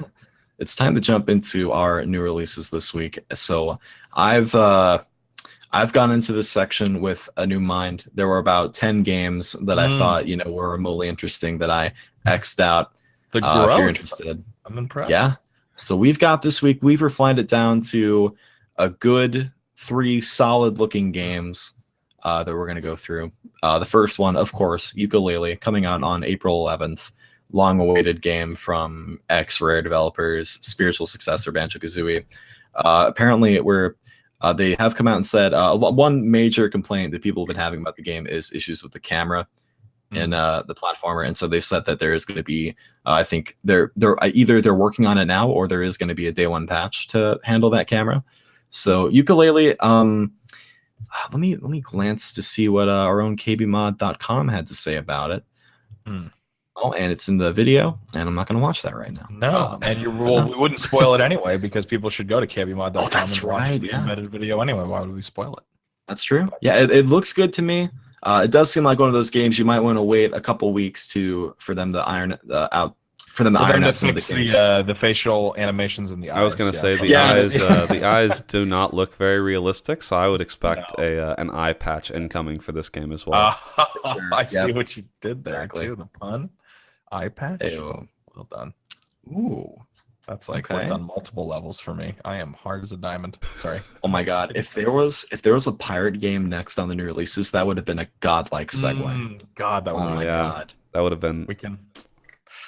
We didn't plan that one just quite well enough. No. I should have grabbed just any pirate game. It could be one of the shittiest games ever made, just to fill that segue. Oh man, maybe one day. But so look out for that. I'm excited. I'm gonna be picking that up, probably on sale. But anyways, next up is the new RPG from the team that made these. I don't know if you remember. Cthulhu Saves the World and Breath of Death 7 were both kind of humble, funny RPGs that came out that came out often in dirt cheap on Steam on like sales, but there's quite a fan base for those. And the developer is actually Zeboyd Games. Their new game coming out, Cosmic Star Heroine, looks definitely a lot more sophisticated than their other games. It's got like planet exploration, cyberpunk stuff, aliens. It's got like RPG combat, pretty into story. It's got animated cutscenes. It looks like the production values are definitely there for this game for, an indie effort like this. I love how the description says over 100 minutes of music. Like you could have after 100 minutes better. It loops, but yeah, it's just one track. And then like you have to play the game at a certain timing to where like the character voices and sound effects are all part of it. Was this made with RPG Maker? No, definitely not. This looks. I was just making sure. Oh, you can tell when it's made by RPG. Yeah, Maker. that's true. It wouldn't look oh man. Oh yeah. If we had all the time in the world, I would have an RPG Maker section because there is some good shit every week from RPG Maker. Oh, so good. But yeah, this comes out. There's no price yet, but I'm definitely interested in this. This looks right at my alley. But that also comes out April 11th, so check that out. It's got the Steam user tag female protagonist, so those are some guaranteed sales right there. But there you go. Indie and female protagonist are two of my favorites. There you go. All it needs to be is roguelike, and then voxel based, and then you've got Game of the Year right there. I'm gonna soil my trousers. Stop talking like dirty like that. Would you have an ITW? It would definitely be an ITW for sure. Absolutely. That's a little inside joke for our Changbang listeners. But finally on the new releases, this is a game that Did you I don't literally think just put this on here because it looks like Sonic? No. All right, I didn't make that connection. I actually, it does look like Sonic a little bit. But it does look like Sonic in not the way that you're thinking, but in the way that most people think when they think about Sonic. It's like a 16-bit platformer kind of. I added this in purely looking at the the gameplay. I'm sure it looks like it's got that. It's got that one thing. Oh my god, I can't even say what I was going to say now. What were you going to say? No, I was going to say it nails that thing that Sonic does so right. As far as like, I was talking about like the movement and the momentum of the game. And, Sonic has great movement. The movement, he has great movement. No, but the gyrations. Oh my god. Yeah, it's in such good rhythm, It's done so well. Oh boy. I want to do it again and again. I want to play it again and again. But yeah. Jokes aside, this literally does look like a Sonic game. It does look. It does. It looks like Sonic that's just not Sonic enough to not get sued. Exactly. Yeah. Sort of like Freedom Planet, which this game really isn't on the same level as that, but it does look like it looks like it's got that movement going for it. So I figured, I'll throw this in. Didn't want to only go with 2 this week. It's called, I'll say the title finally. It's called Spark the Electric Jester, which immediately I wanted to gloss over because that's a fucking terrible title. It's a terrible title, and for some reason it still sounds like you said like they were just getting close enough to Sonic as they could. That sounds like I'm actually serious. I think that they intentionally did everything just far enough away to not make Sega want to take on the legal battle. Spark the Electric Jester? That sounds like a Sonic hentai game right there. The Electric Jester. God. But yeah, that comes out on April 12th. If you're so inclined, you can pick it up.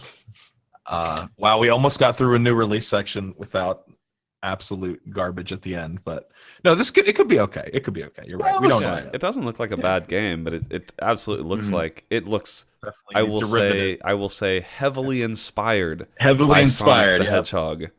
Exactly. But yeah, I mean, it could be good. I just noticed that Cosmic Star Heroine requires 8 gigabytes of RAM. Oh wow! What the? It's a top-down pixelated RPG. I don't see. It's going from graphics. You need a 750 Ti at least. This game better shift into Crisis at some point.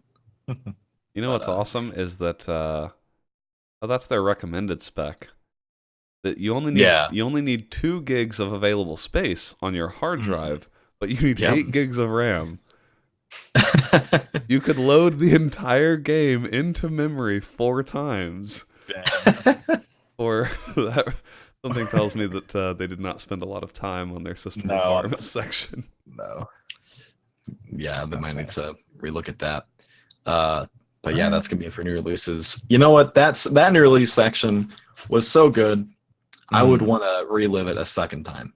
Oh, which brings us into our viewer questions. First one is viewer from question segues now. That's next level. Wow, yes, we are. I like this. We are segueing from every section of the doc into the net. This is what we need to do. I think if we ever have an April Fool's episode, the entire cast has to be just segues, from what one person says to the next. Yeah. Speaking of planning it out, Ying and Yang really planned out the grammar of this one. It was pretty well written. All right, I'm gonna stop. I won't do that anymore. But yeah, he asks if you could relive one game over again and experience it from start to finish exactly as you did the first time, what game would you pick? I mean, for me, it's very simple, and I've talked about this game before, and nobody's played it, which really makes me sad. But Deadly Premonition. Deadly Premonition. I would never think about it. That was definitely not what I expected. Yeah, no, because I had no idea what I was getting into, and I experienced it with. I mean, I played it, but I experienced it with Twitch chat, who also had no idea what the fuck was happening. It's one of the most batshit insane experiences of my life, and it actually made me go slightly insane. But I wouldn't change anything because it was a very formative experience for me. So okay. Yeah. Cool. The part I'm stuck about on this question is exactly how you did the first time, because my first thought was something I would play Drakengard 3, but I would have not spoiled the rhythm game at the end. But I can't really change anything about that because it'd be exactly as I did the first time. So I think the point of the question is you can't replay a game for the first time, experience it in that same you can't get that sense of wonder that you might have gotten the first time. So yeah, I'd probably go with something like just the awe of going through Bloodborne and exploring that world, or maybe something like Undertale, going through that story again. That was excellent. But yeah. Okay. I'm surprised you didn't pick something earlier in your life. I mean, I'm not saying those are bad choices. I'm just surprised. It's because I didn't jump into. I didn't really vary up a lot of my games until pretty early into I guess I'd say middle school is the first time I played Left 4 Dead or something. I was strictly on GameCube. Like, I mean, Yeah. Waker, play that again. That'd probably You didn't have a blow my balanced mind all gaming over diet. again. I didn't, but look at me now. I've got so much gaming food. I can't even eat it all. Yeah. You're Yeah. fit. You're svelte. Got a good gaming diet now. Yeah. But yeah, probably something like that. I think Am I lagging at all for you guys? No, yeah, your camera was lagging a little bit, but it was actually kind of Okay. charming. All right. It was very charming. Charming lag, the best kind. Ooh, I think cool. it's hard to pick one because I don't. Earlier in my childhood, like there were not that many games that I played from start to finish. Like I didn't have that many games that I really like played for the whole time. I don't know, because I remember renting a lot of games and stuff, and like you would rent it, you'd play it for a few days, and it was fun, but then you return it, and so I didn't play a ton from start to finish when I was younger. So I think actually the one that I can think of that you mentioned puzzle games, and I think I would probably pick Portal. Like Ooh.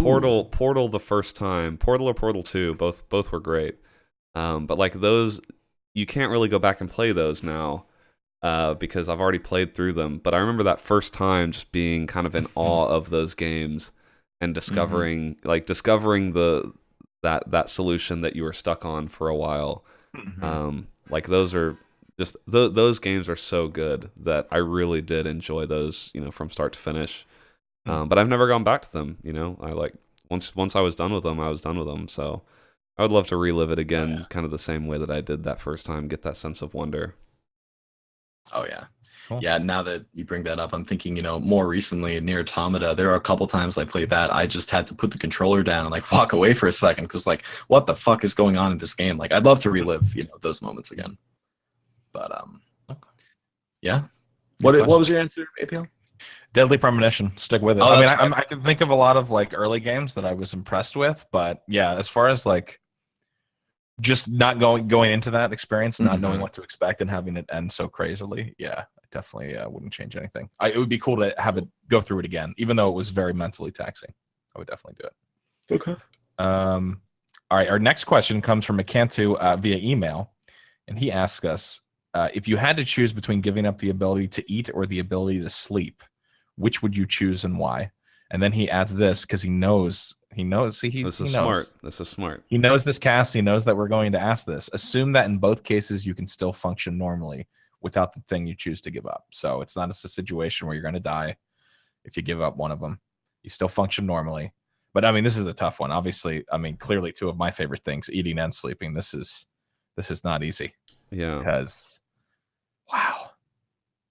I think both of those are life's joys. Two of life's joys. The worst for me, the worst option is giving up the ability to eat. Because when I think about so many of your waking hours and so many experiences and moments happen when you're eating and around food, that I think you would lose a lot of that joy. Even if you consider yourself to be one of those people that doesn't love food, I think you have to think about how many times you are with friends or family or whatever and food is involved.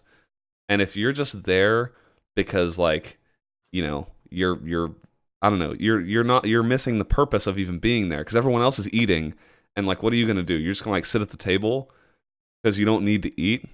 I think I like sleep too, but I think being able to eat is like a real joy. It's a sense. It's something you get a lot of joy out of because you're with people a lot of times. Yeah. No, and you're giving up the ability to eat. If I read this question right, so you cannot eat. You can't even eat. You can't do it. Yeah, and then also think about the amount of. I mean, if you're functioning normally, again, you would definitely miss the. It's great getting good sleep and stuff like that. But think about the amount of time that you have. Everybody's sleeping. My only worry was that you might go crazy. Like if you don't ever need to sleep, you might go crazy because you would spend a third of your life in more or less complete solitude.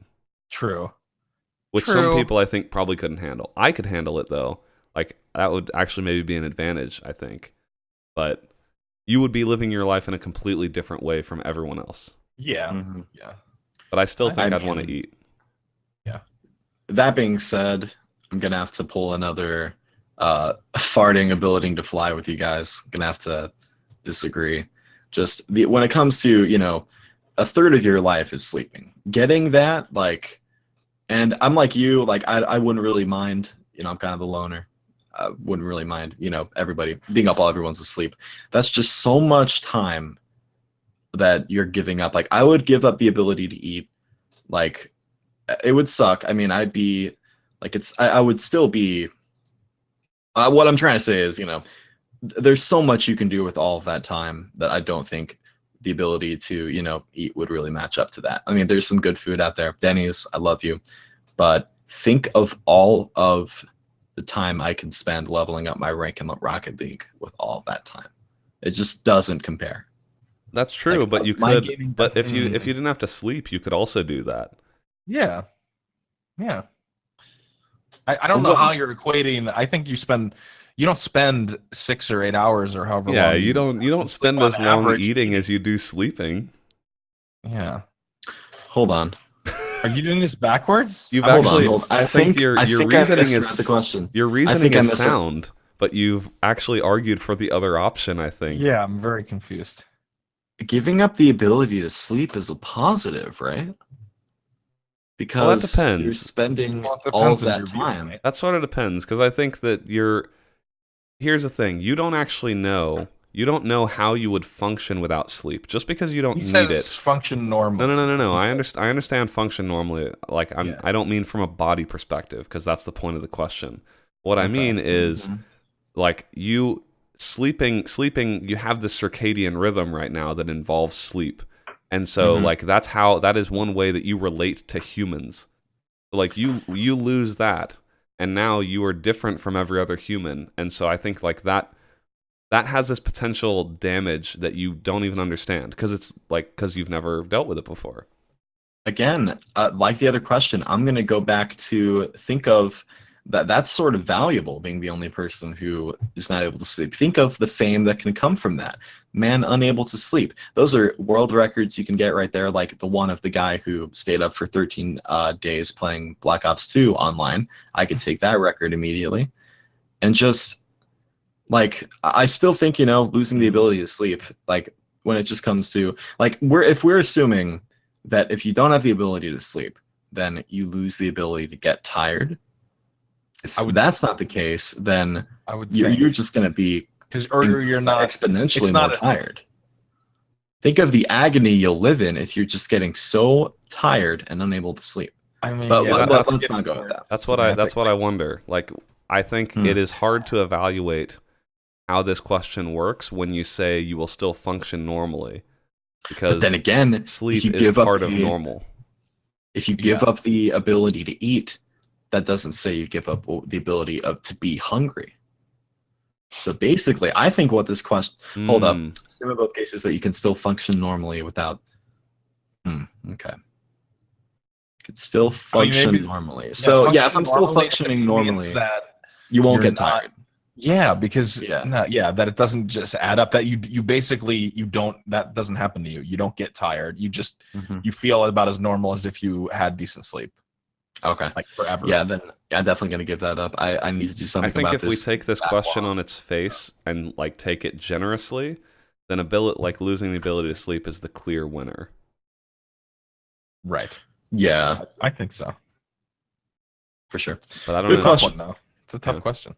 I mean, I could probably do just fine at dinners, eating with people. I mean, I'll be just the only one talking the whole time. I'll be keeping them all entertained. That's true. I mean, we haven't even discussed beyond the fact that you lose the ability to eat. We've discussed like time with your family and memories, but the actual food, it's fucking self, textures, tastes. Yeah. Like, I mean, you give that up. That's crazy to me. Like, regardless of like, yes, not, you wouldn't have to eat. So, and also go all the time, but that's like, how does your body man? How do you still function normally when your body, like, let's say if you wanted to work out or if you wanted to, I don't know, get fat or something, like, how would you even do that if you can't eat? I mean, like, well, assuming you still function normally. I know, but I'm not talking about functioning. I'm like, how do you gain If you muscle? How do you wanna, gain that's true. fat? Like if you want to do something outside of the Mhm. normal, Like the if you realm wanted of to the be an normal, athlete, right? How do you even do that? Functioning Yeah, you still normally, that doesn't mean you that think you just you're, stagnate? yeah, I Or don't know. huh. I mean, when it comes between like eating is great, but I would gladly, I mean, our time on this earth is short and precious. And if we're getting like 7 more hours a day to spend, I would Hmm. give up eating instantly, honestly. Hmm. Okay. But All right. but yeah. Interesting Okay. question. Thank you. I can too. Yes. Yes, I can too. Thank you very much. All right, this next one is from Lewis via email, and it is a long one, but let's get into it. We always love the email questions. Greetings from the Midwest once again. I hope you're all doing well and that you'll be able to provide some guidance this evening. I work in a warehouse and was asked to help take an inventory of our merchandise this week. The way our building is laid out, the restrooms are located within the warehouse itself. It is important to note that these are single occupant restrooms. So, okay, remember that. So I head into the warehouse ready to count our inventory and wait on my boss so we may begin. Several moments later, he emerges from the restroom, and I couldn't help but notice that I didn't hear the sink turn on. Only the Oh. flush of the porcelain throne and the door swiftly open. The Mm-mm. revolting reality quickly begins being. Okay, I'm going to read this as written. The revolting reality quickly beans to sink in. He didn't wash his hands. Being lower on the food chain, I chose not to make a comment and merely pretend that nothing was as abhorrently wrong as it clearly was.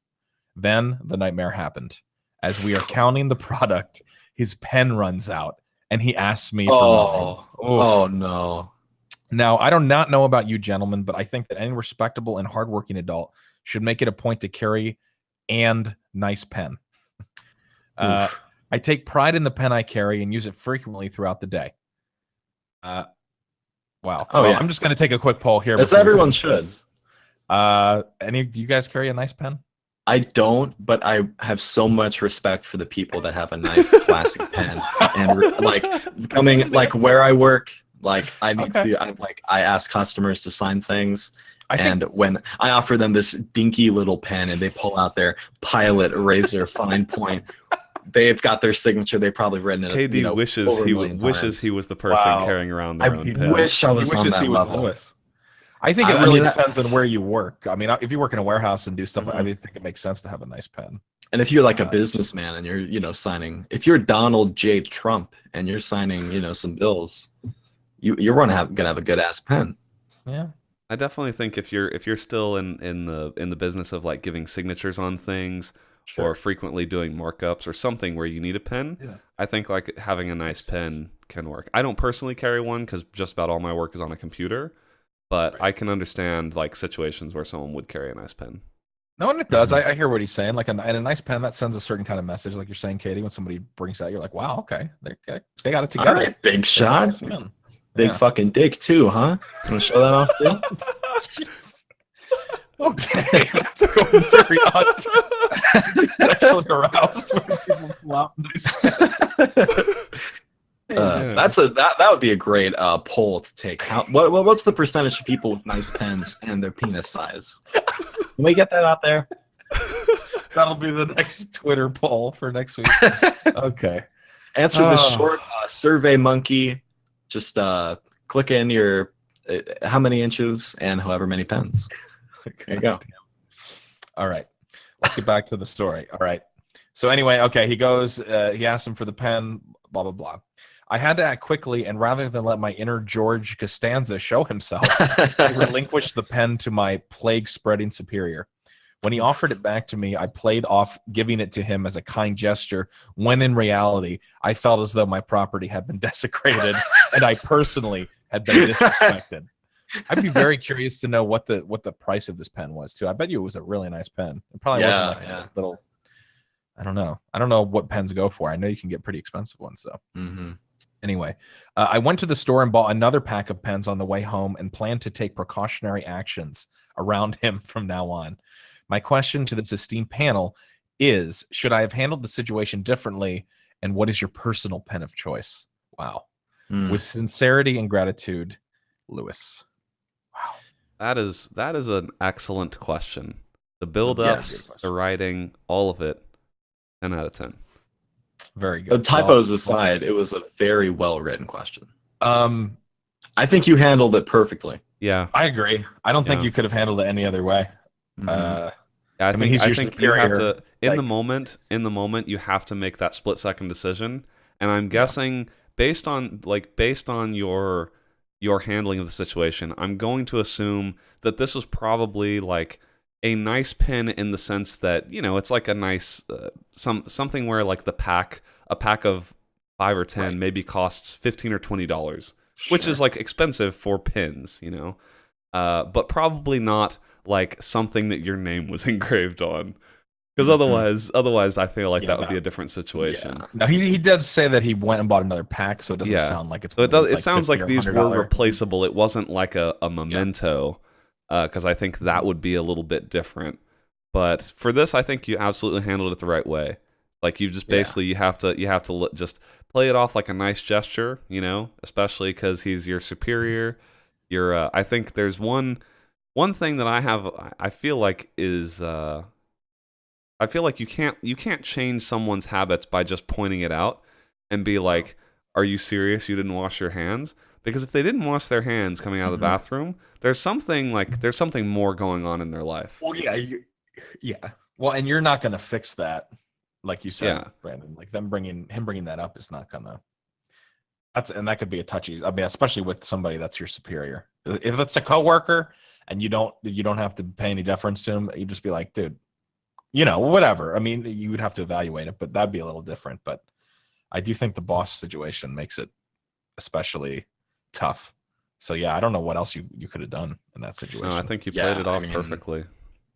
yeah. Yeah, when it comes to that, like the price of the pen really doesn't mean anything, because like it could have been, you know, a $50 pen or like a cheap ass mechanical pencil if he Mhm. touched it with his potentially, you know, plague-ridden hands. Right. And you can't even, you don't want to associate yourself with that. Also, Razor Pilot pens are excellent.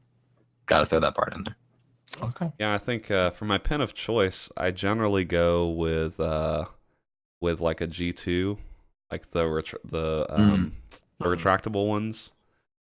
You know, Okay. pretty solid. I use those all throughout like high school and college. So nothing too fancy. They just get the job done. Somebody in chat said this because I was trying to, and I was Sharpie pen. I really like a nice Sharpie pen. See, but you can't be my use go-to. like a Sharpie pen on a piece of paper. Like if you're I gonna write an essay, you're not gonna write it in Sharpie pen. Oh, I'm not thinking about essay. I'm just thinking for signing stuff. Well, Well, no, Sharpie pens are pretty good. Well, let's talk about like what would you write an essay with if you had to write it? Like what did you use in school? You write it What on was a your goddamn go-to? computer, Brandon. No, what was your Yeah, Look, you and I are roughly well, the same age. What was your Yeah, go-to that's in true. school? Like What was my which pen? go-to?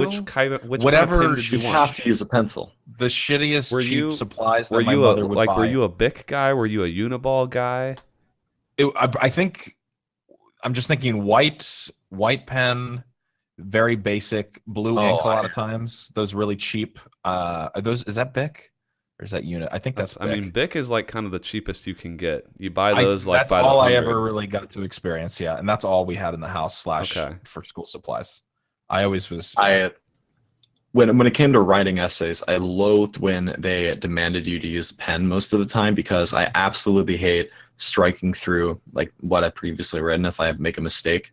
Like I'll use a pencil for like anything written if I can, to the point where like if I'm writing it in a notebook, I will do that thing where you have the one page turned out by itself and the rest of the book there, because you have to have the paper on like a hard surface for a pen, or for a pencil. I mean, Mhm. like if you're nothing is a worse feeling of writing if you have just like a pencil that not only needs sharpening, but it's going through this entire thick notebook, and you feel no impact. That's what makes pens so great. But like when it came to writing, I'm going off on a tangent, but just as far as writing in school, like I preferred pencils all the time. Can we quickly talk about how, like when teachers would give you timed writing assignments?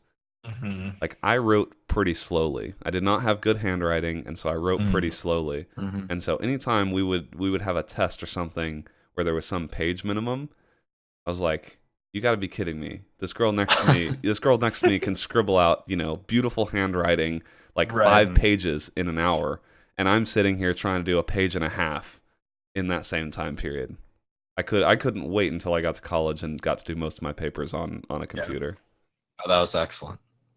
I would debate with my teachers prior to like a writing assignment. I was like, hey, we're writing this essay out in a computer lab and we're not typing. Any reason we can't just use these computers? Oh, Katie, like, I'm sure no. your teachers loved him. Always got to. Oh yeah, no, I wasn't one of those kids. I wasn't like. So how much time do we get? And we right here. Can we go now? Are you sure I can use computer, please? No, not like that. But No. I'm sure you were well liked.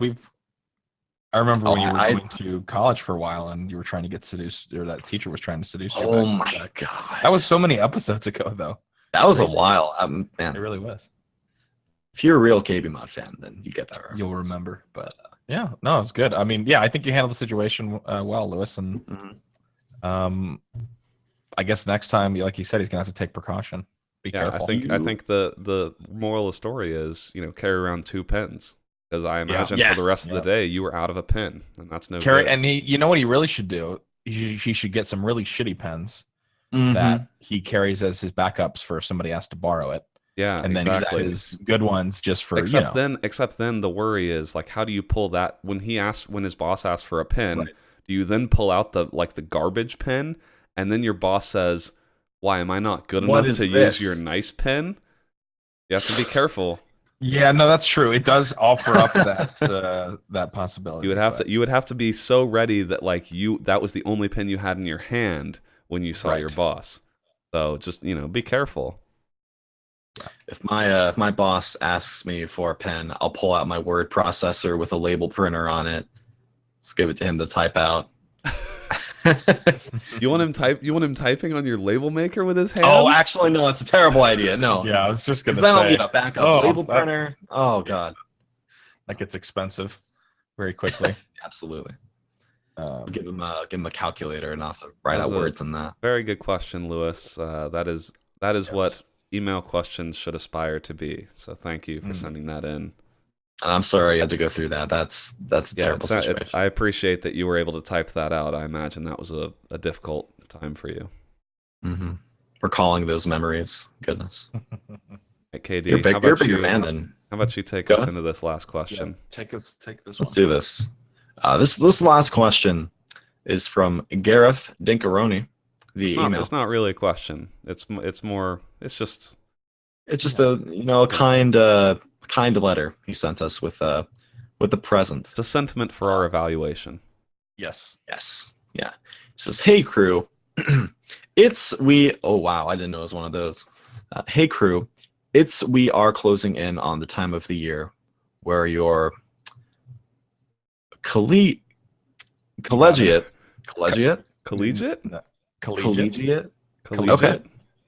Okay. Actually, not seen that word before. All right, maybe you shouldn't have handled this question. No, I've got. No, he started it. He's got it. Yeah, we've got to now. We are closing in on. Yeah, I learned something. We are closing in on the time of the year where your collegiate fans are about to find time a lot tighter. I started listening when I was a freshman, and now I'm in my 4th year with 3 more years to go. Dang. In appreciation for making schoolwork a bit less miserable, I thought I would write a shit poem. Thanks, Gareth Dankaroni."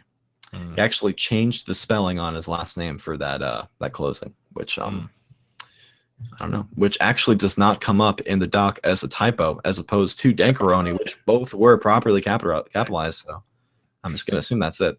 But yeah, he did write us a poem, and I'll go through it quickly here. No, actually, he spelled it right. Sorry, I spelled it wrong in the upper one. Oh, I see. That's my bad. I'm not gonna talk badly about Gareth. Okay, cool. All right, this is the poem. Katie sends meme game. Strong.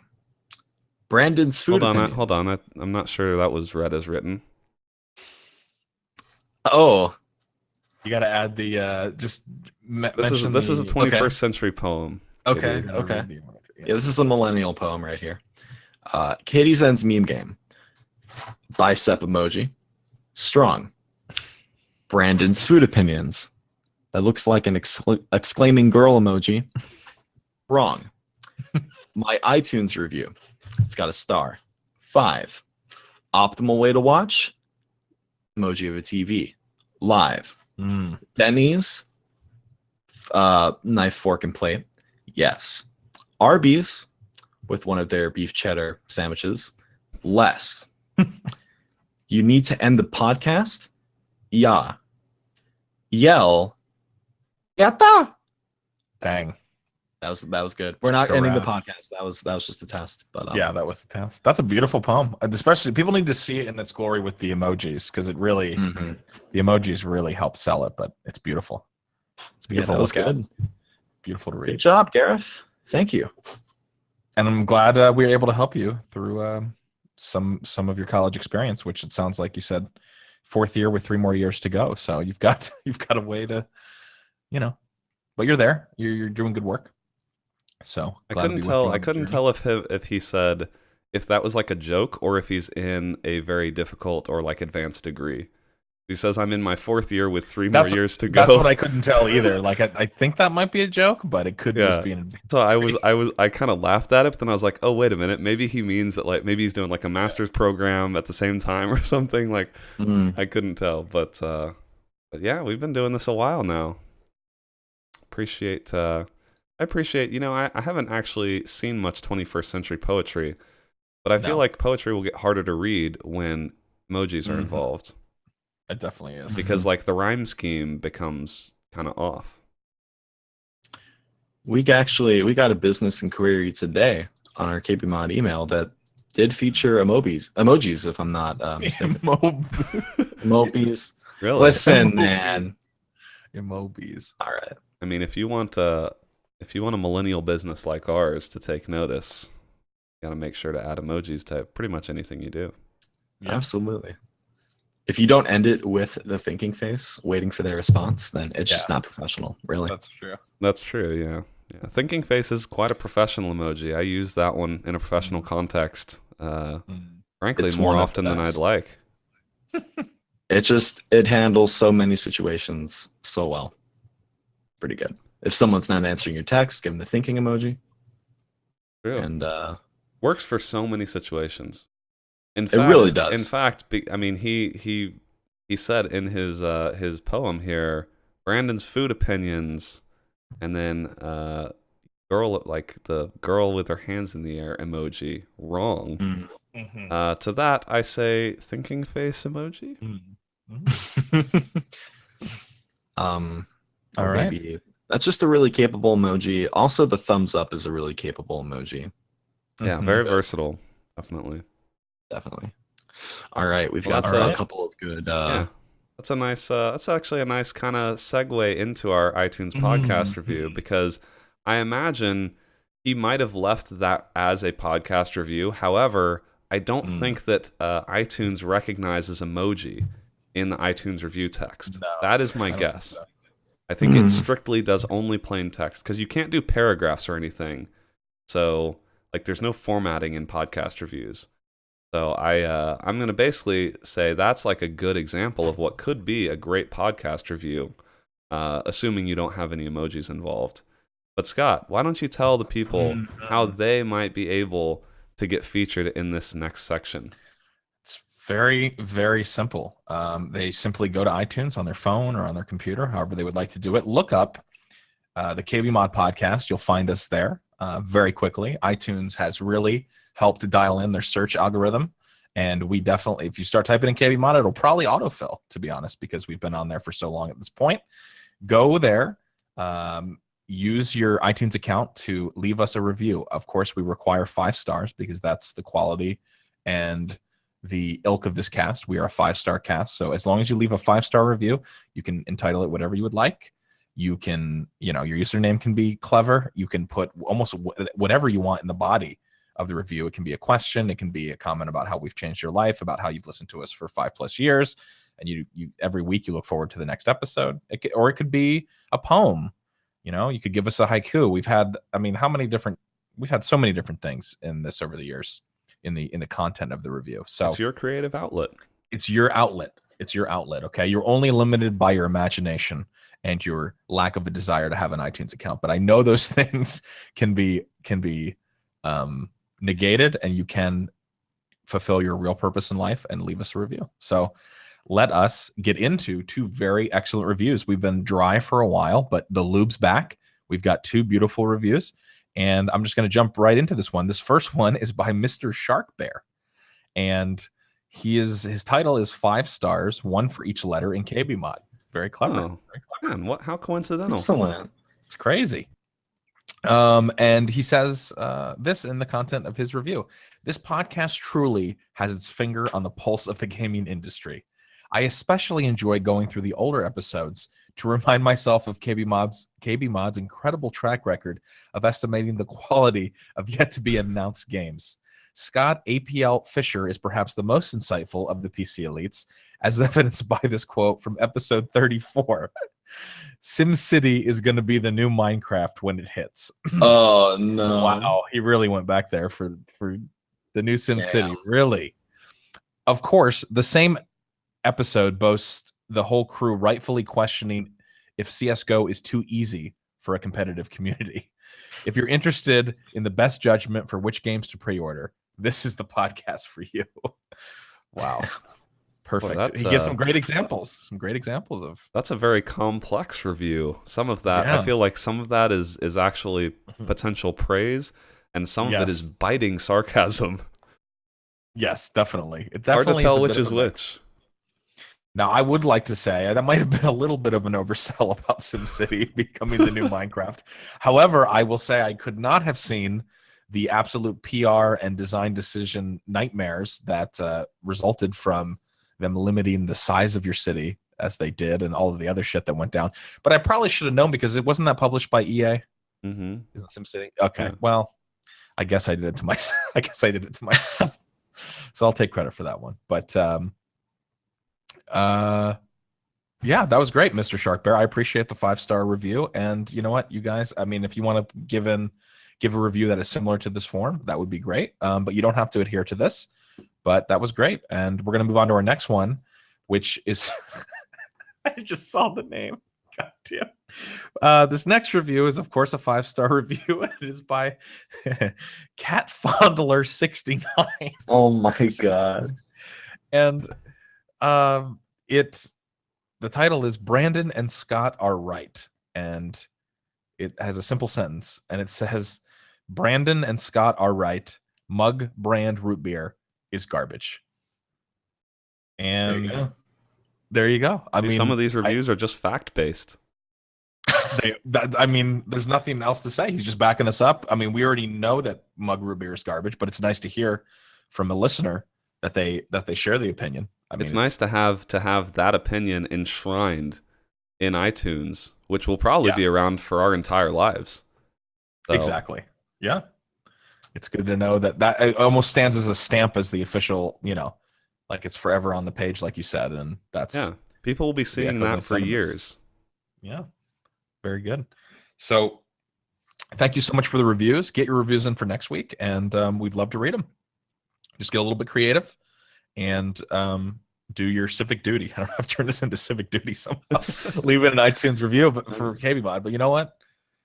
You may not have gone to jury duty. You got all those annoying, letters saying that you're going to be legal action will be taken against you if you don't go.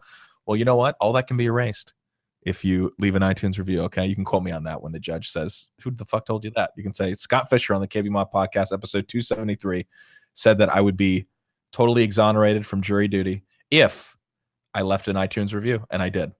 So if that doesn't work, I don't know what to tell you, but we should be fine. Yeah, I mean, they let people out of jury duty for extenuating hardships, and you know, once you put in your time leaving a review, just print out a screenshot, take it to the court, should be fine. Should be perfectly acceptable for them. So, all right, well, that was episode 273 of the KBMOD podcast. It was very enjoyable, as it usually is, talking with these gentlemen. Katie Zen, I just want to give you an opportunity. I know we've made a lot of jokes about Sonic, and I feel like we're not paying him the respect he deserves. Is there anything you would like to talk about as far as, why you view him in such a sexual light? All I'm going to say is now I know what lines to cross for comedy and now what not to. Because the internet is a savage place. And just be careful about, what jokes you make and what can come back to bite you. Okay. That's All all I'm right. going to say about that. That's Valuable fine. lesson to earn early as you're honing your craft. Exactly, yeah. Definitely. You can check out kbmod.com for the reviews and articles and stuff we talked about a little bit earlier. We do have a website, obviously, that all of our content is based on. Of course, we also have the multi-stream up there, so use the multi-stream to watch your favorite Twitch streamers together. We've also got a Twitter. We are at KBMOD Gaming on Twitter. You can, of course, follow Katie Zen at KatieZen18. I'm at APL Fisher. Brandon is at Volition, VOL1, TION. And yeah, we will see you guys next week. Thanks for hanging out with us. And we'll see you for episode 274. Farewell. Yatta!